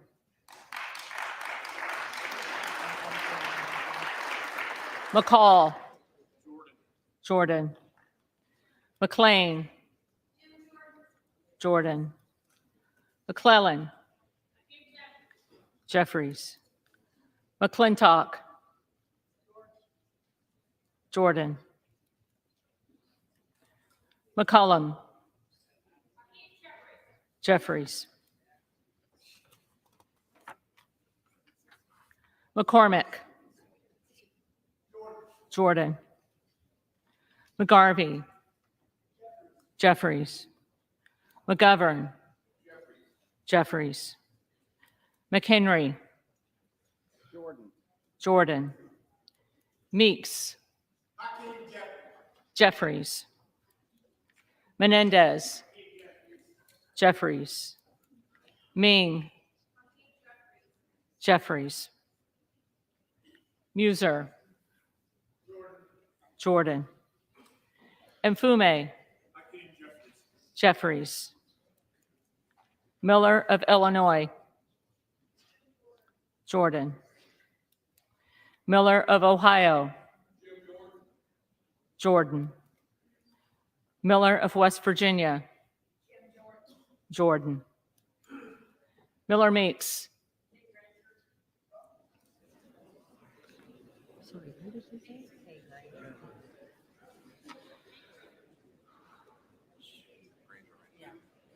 Granger.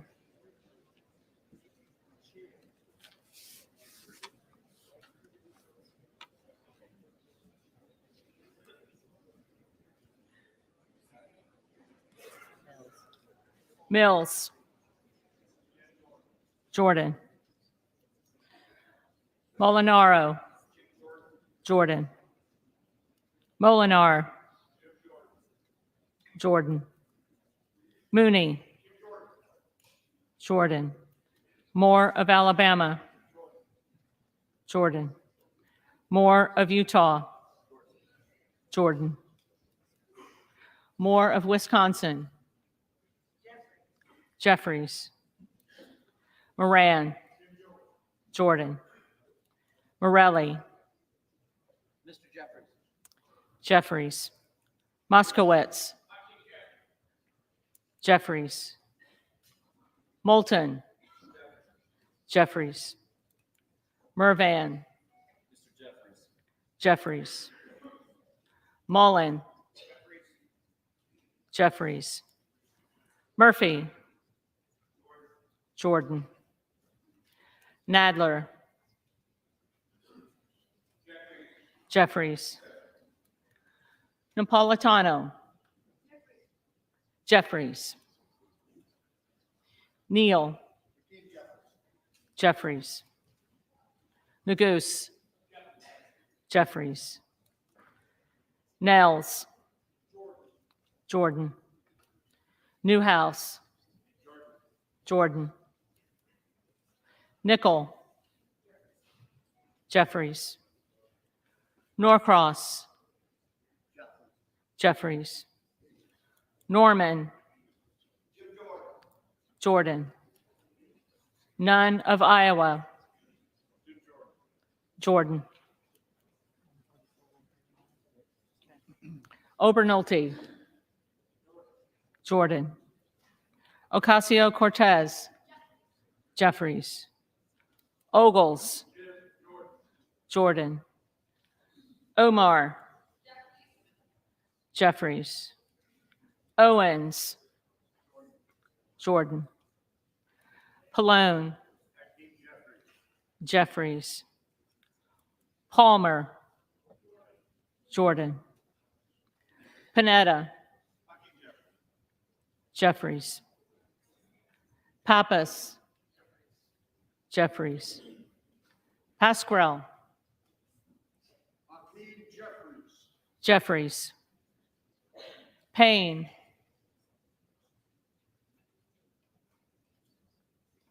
Payne. Pelosi.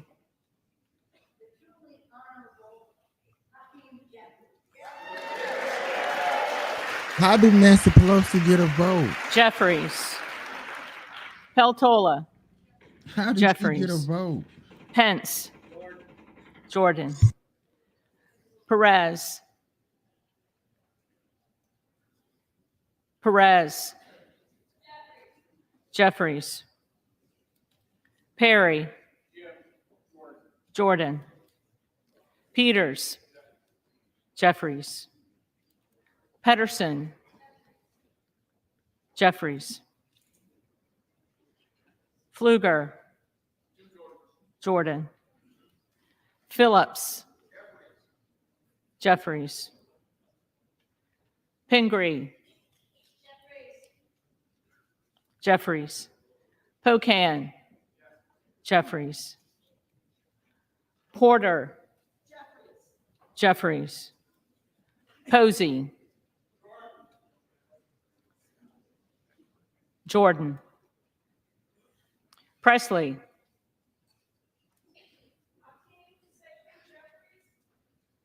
Jeffries. Quigley. Jeffries. Ramirez. Jeffries. Raskin. Jeffries. Reschenthaler. Jordan. Rogers of Washington. Jordan. Rogers of Alabama. Jordan. Rogers of Kentucky. Jordan. Rose. Jordan. Rosendale. Jordan. Ross. Jeffries. Rouser. Jordan. Roy. Jordan. Ruiz. Jeffries. Rupersberger.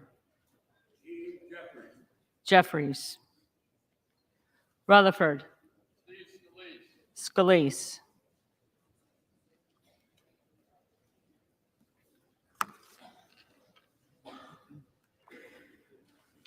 Ryan. Jeffries. Salazar. Jordan. Salinas. Jeffries. Sanchez. Jeffries. Santos. Jordan. Sarbanes. Jeffries. Scalise. Jordan.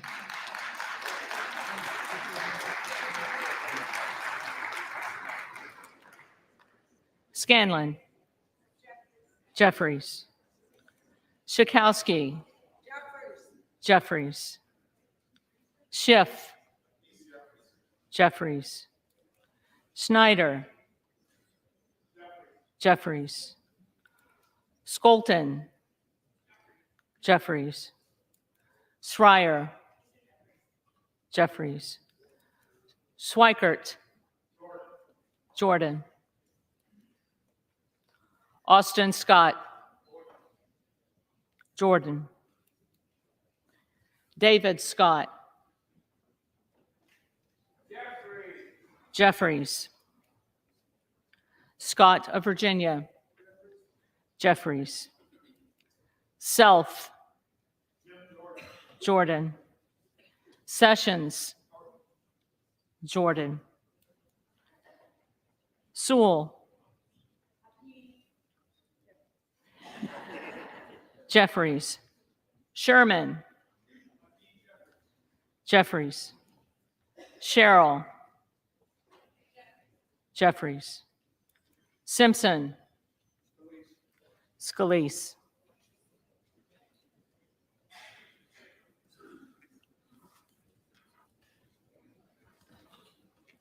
Slotkin. Jeffries. Smith of Missouri.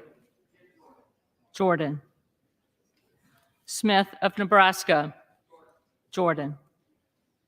Smith of New Jersey. Jordan. Smith of Washington. Jeffries. Smucker. Jordan. Sorensen. Jeffries. Soto. Jeffries. Spanberger. Jeffries. Sparts. Sparts. Stansberry. Jeffries. Stanton. Jeffries. Stauber. Westerman.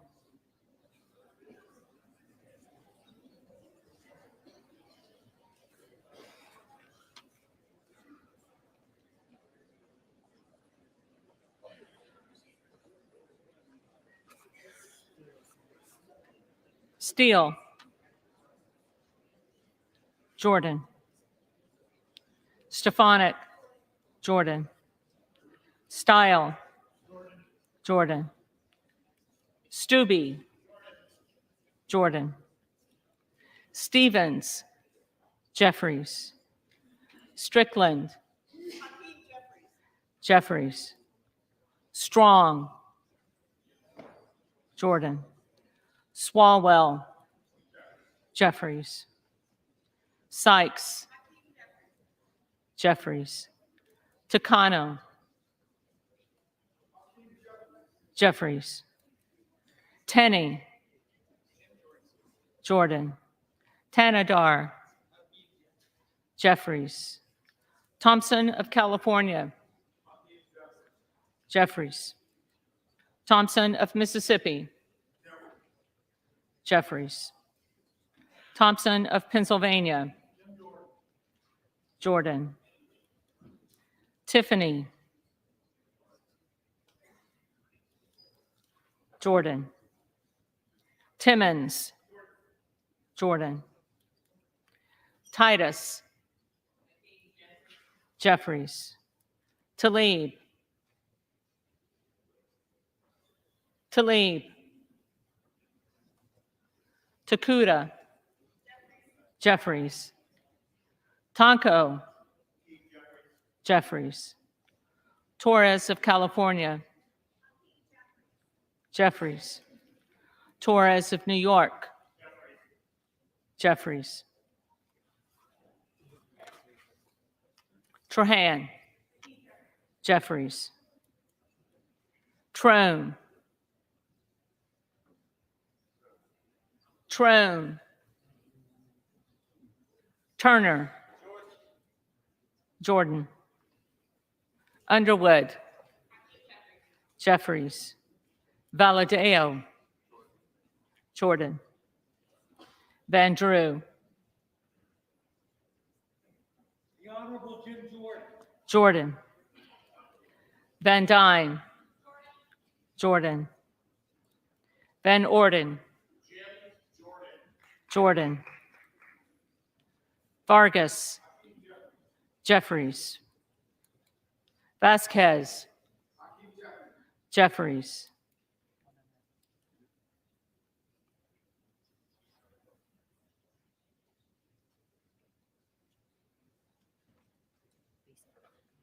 Vesey, Jeffries. Velasquez, Jeffries. Wagner, Jordan. Wahlberg, Jordan.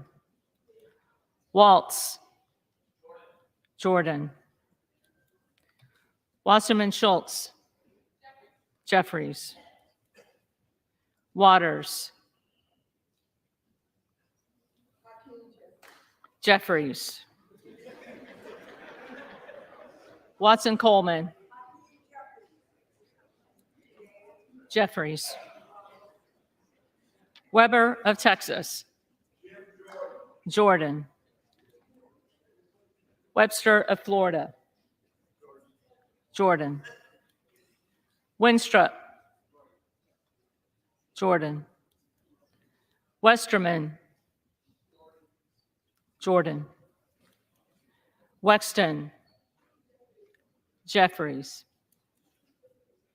Wild, Jeffries.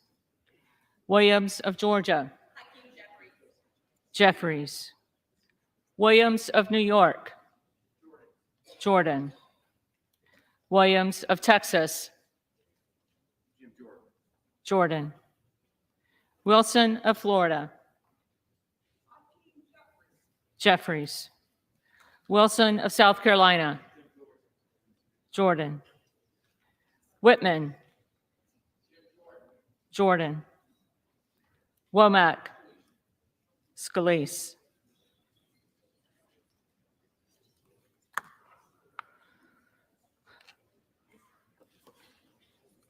Yakum, Jordan. Zinke, Jordan.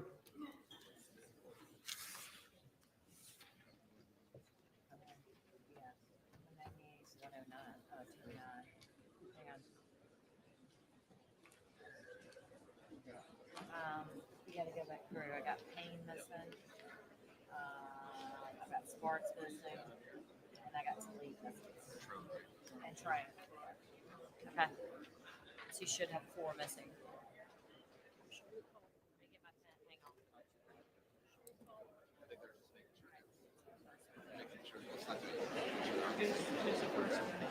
Your first one is going to be Mr.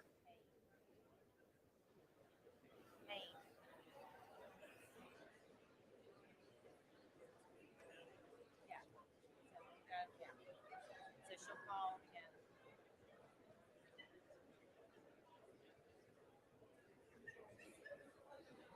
Change your first one.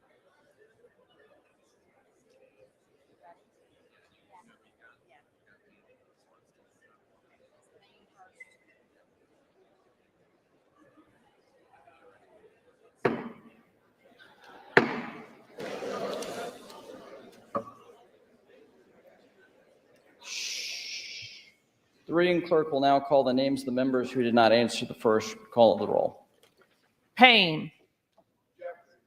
Jeffries.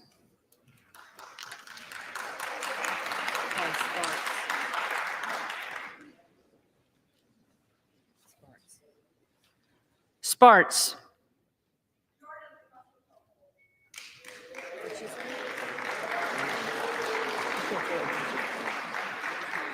Jordan.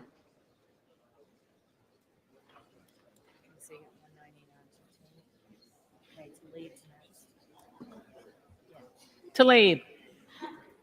Jeffries.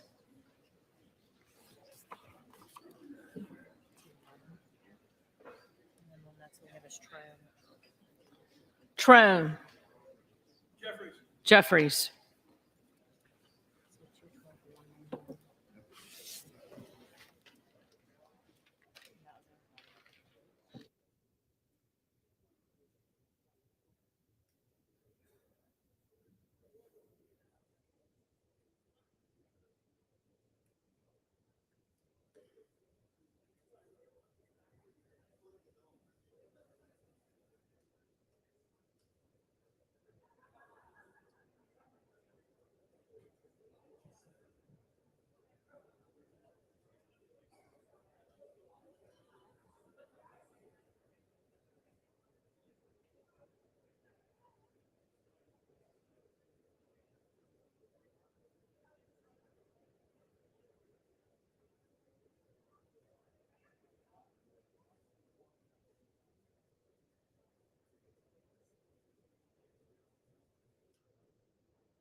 It's pretty much quiet. People are tallying up the votes. Probably gonna get a little feedback of who won in a bit. Give it a few minutes. Everybody talking, all that blase.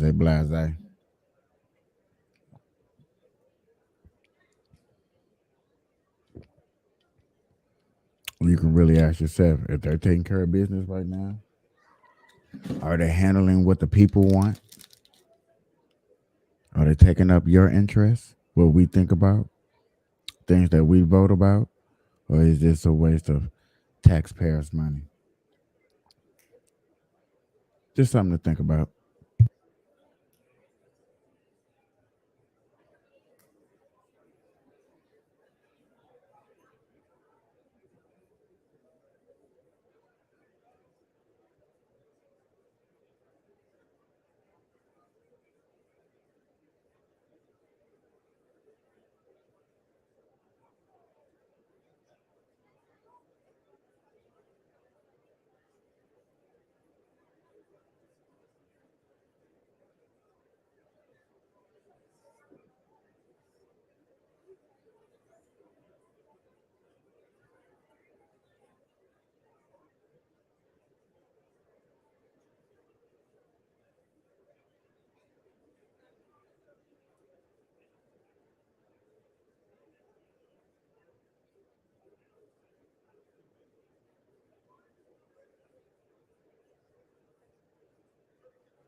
Everybody trying to tally up the votes and see who won themselves.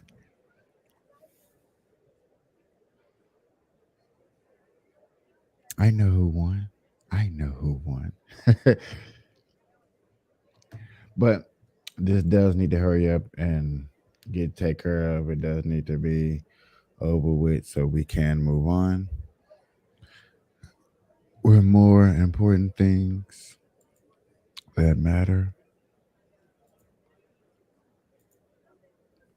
I don't think people just sit here and just say certain things doesn't matter, but there's a lot of things out there that does matter to us. And it is coming to the point to where we do need to move on.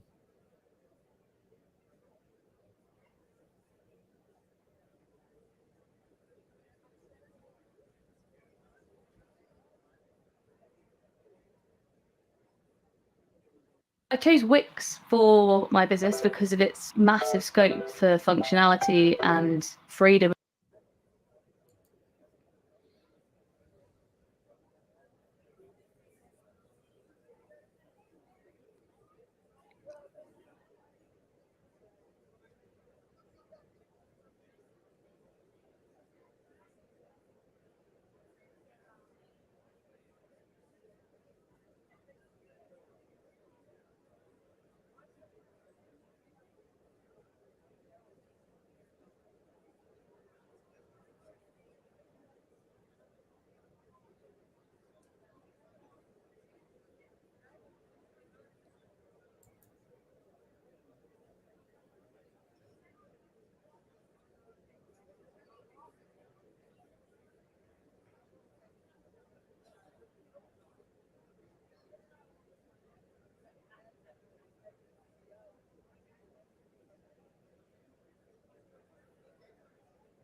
I got something else to show to y'all real quick.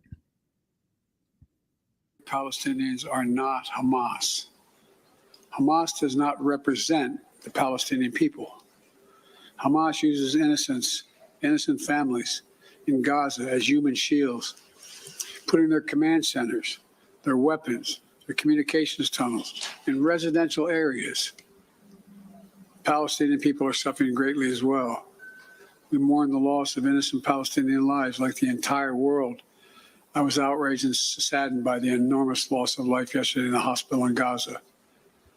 Based on the information we've seen to date, it appears the result of an errant rocket fired by a terrorist group in Gaza. The United States unequivocally stands for the protection of civilian life during conflict, and I truly grieve for the families who were killed or wounded by this tragedy. The people of Gaza need food, water, medicine, shelter. Today, I asked the Israeli cabinet, who I met with for some time this morning, to agree to the delivery of life-saving humanitarian assistance to civilians in Gaza, based on the understanding that there will be inspections and that the aid should go to civilians, not to Hamas. Israel agreed the humanitarian assistance can begin to move from Egypt to Gaza. Let me be clear. If Hamas diverts or steals the assistance, they will have demonstrated once again that they have no concern for the welfare of the Palestinian people. And it will end. As a practical matter, it will stop the international community from being able to provide this aid. We're working in close cooperation with the government of Egypt, the United Nations, and its agencies like the World Food Program and other partners in the region to get trucks moving across the border as soon as possible. Separately, I ask Israel that the global community demand that the International Red Cross be able to visit hostages. I just demanded that the United States fully supports. Today, I'm also announcing $100 million in new U.S. funding for humanitarian assistance in both Gaza and the West Bank. This money will support more than 1 million displaced and conflict-affected Palestinians, including emergency needs in Gaza. You are a Jewish state. You are a Jewish state, but you're also a democracy. And like the United States, you don't live by the rules of terrorists. You live by the rule of law. And when conflicts flare, you live by the law of wars. What sets us apart from the terrorists is we believe in the fundamental dignity of every human life. Israeli, Palestinian, Arab, Jew, Muslim, Christian, everyone. You can't give up what makes you who you are. If you give that up, then the terrorists win, and we can never let them win. You know, Israel's a miracle, a triumph of faith and resolve and resilience over impossible pain and loss. Think about October 7th, the Jewish holiday, where you read about the death of Moses, a tragic story of a profound loss to an entire nation. a death that could have left hopelessness in the hearts of the entire nation. But though Moses died, his memory, his message, his lessons have lived on for generations of the Jewish people as well as many others. And just as the memory of your loved ones will live on as well. After reading the story of Moses' death, those who observed the holiday began reading the Torah from the very beginning. The story of creation reminds us of two things. First, that when we get knocked down, we get back up again and we begin anew. And second, when we're faced with tragedy and loss, we must go back to the beginning and remember who we are. We are all human beings, created in the image of God with dignity, humanity, and purpose. In the darkness, to be the light unto the world is what we're about. You inspire hope and light for so many around the world. That's what the terrorists seek to destroy. That's what they seek to destroy. Because they live in darkness, but not you, not Israel. Nations of conscience like the United States and Israel are not measured solely by the example or power, and we're measured by the power of our example. That's why, as hard as it is, we must keep pursuing peace. We must keep pursuing a path so that Israel and the Palestinian people can both live safely, in security, in dignity, and in peace. For me, that means a two-state solution. We must keep working for Israel's greater integration with its neighbors. These attacks only strengthen my commitment and determination and my will to get that done. I'm here to tell you the terrorists will not win. Freedom will win. So let me end where I began. Israel, you're not alone. The United States stands with you. I've told the story before, and I'll tell it again, of my first meeting with an Israeli prime minister 50 years ago as a young senator. I was sitting across from Golda Meir at her desk in her office. And she had a guy who later became prime minister, sitting next to me, just before the 1973 Yom Kippur War. And she flipped the maps up and down, telling me how bad things were and how terrible they were. All of a sudden, she looked at me. She said, "Would you like a photograph?" I looked at her. She got up from her desk and walked out into that hallway. I think it's marble flooring. Walked out in the hallway. We walked out, and there were a bunch of photographers standing in front of us. We were standing shoulder to shoulder. Without her looking at me, she said to me, knowing I'd hear her, "Why do you look so worried, Senator Biden?" And I said, "Worried? Like, of course I'm worried." And she looked at me and she didn't look. She said, "Don't worry, Senator. We Israelis have a secret weapon. We have nowhere else to go."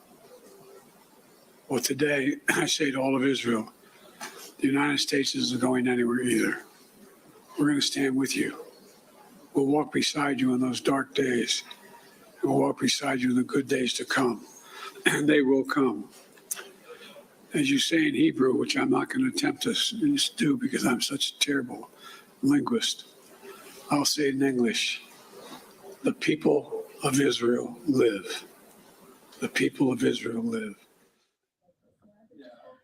That was President Biden in Israel. Their very strong message for Israel and really around the world as Can well. y'all really We say are going to that's a continue powerful speech? to Oh follow yeah, the that latest from speech was Israel. And coming up, we have on deck Fox News' Jonathan Hunt, bringing us always the very latest from the war. That's coming up here in the next 2 minutes, right here on Live Now from Fox, everyone.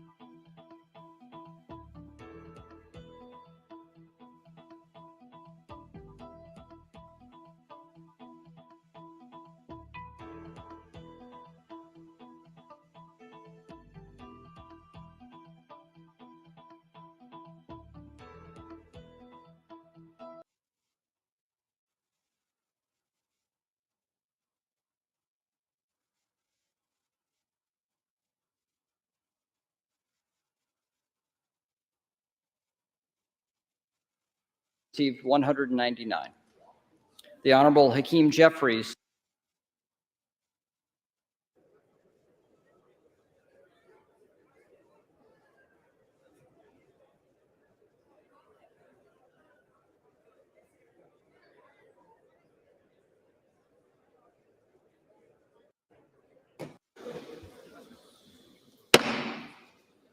The House will come to order.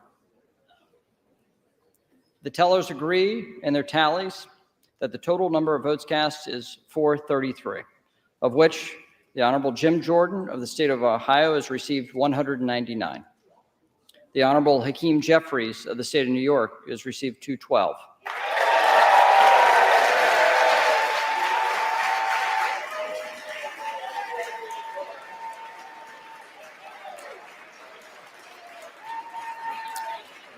The Honorable Kevin McCarthy of the state of California has received 5. The Honorable Byron Donalds of the state of Florida has received 1. The Honorable Tom Emmer of the state of Minnesota has received 1.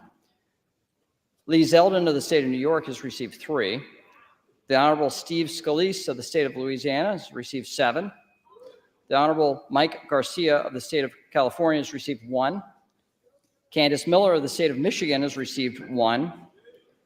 John Boehner of the state of Ohio has received 1.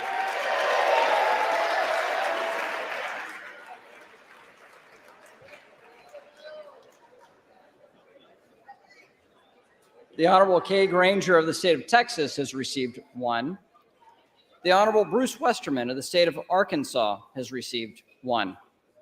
No person having received a majority of the whole number of votes cast by surname, a speaker has not been elected. Pursuant to Clause 12A of Rule 1, the chair declares the House in recess, subject to the call of the chair.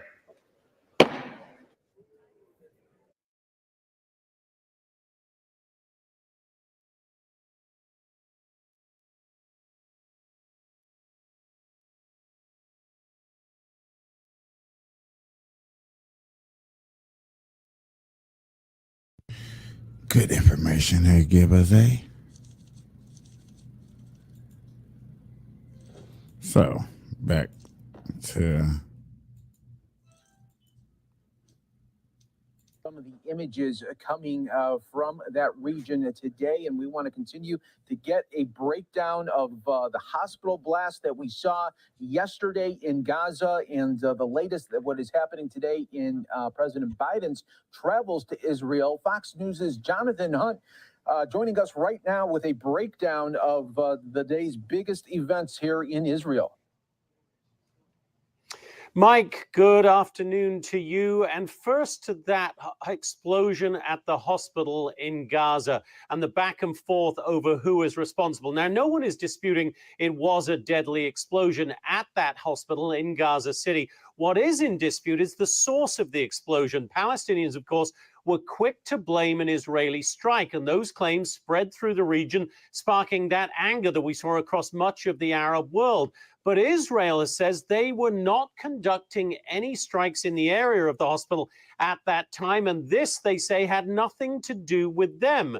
The Israeli Defense Forces have offered video and audio evidence that they say prove this was a rocket fired by Islamic Jihad in Gaza. They say the rocket malfunctioned, fell directly onto the hospital, still fully loaded with fuel because it hadn't traveled far. And that, the Israelis say, is what sparked the huge explosion. Now, Israel also released what officials there say is audio of a conversation between Hamas and Islamic Jihad members discussing the alleged misfire. Listen here.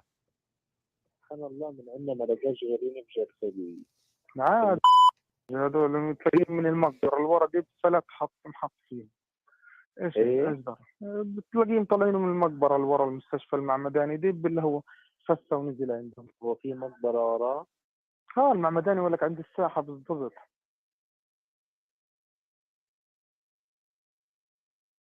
Now, President Biden, after meeting with Israeli Prime Minister Benjamin Netanyahu today, said the Pentagon and U.S. intelligence has also analyzed the evidence, and as a result, he, President Biden, agrees with the Israeli assessment. Like the entire world, I was outraged and saddened by the enormous loss of life yesterday in the hospital in Gaza. Based on the information we've seen to date, it appears the result of an errant rocket fired by a terrorist group in Gaza. Now, in earlier comments, President Biden also acknowledged the stark fact that his words and the Israeli evidence quite simply will not convince many Palestinians and their supporters. And the impact of that explosion, Mike, is likely to reverberate for days, having already changed the course of President Biden's diplomatic mission in the Middle East, with Arab leaders canceling a summit with him and possibly, therefore, changing the course of this entire war. Mike? Yeah, it just seems like yesterday and going into today really started to change the feel of this war. And unfortunately, more people are continuing to die. But Jonathan Hunt, thanks so much for giving us the latest updates. We always appreciate it. Sure. Thanks, Mike. No problem. And of course, we'll continue to follow the very latest there in Israel. And one of the other top stories that we are following right now is the fight for Speaker of the House. Right now, they are in recess, regrouping. Jim Jordan did lose the second ballot there, so we'll be keeping an eye on all of the big stories of the day right here on Live Now from Fox. Stay right here with us. Back in 2.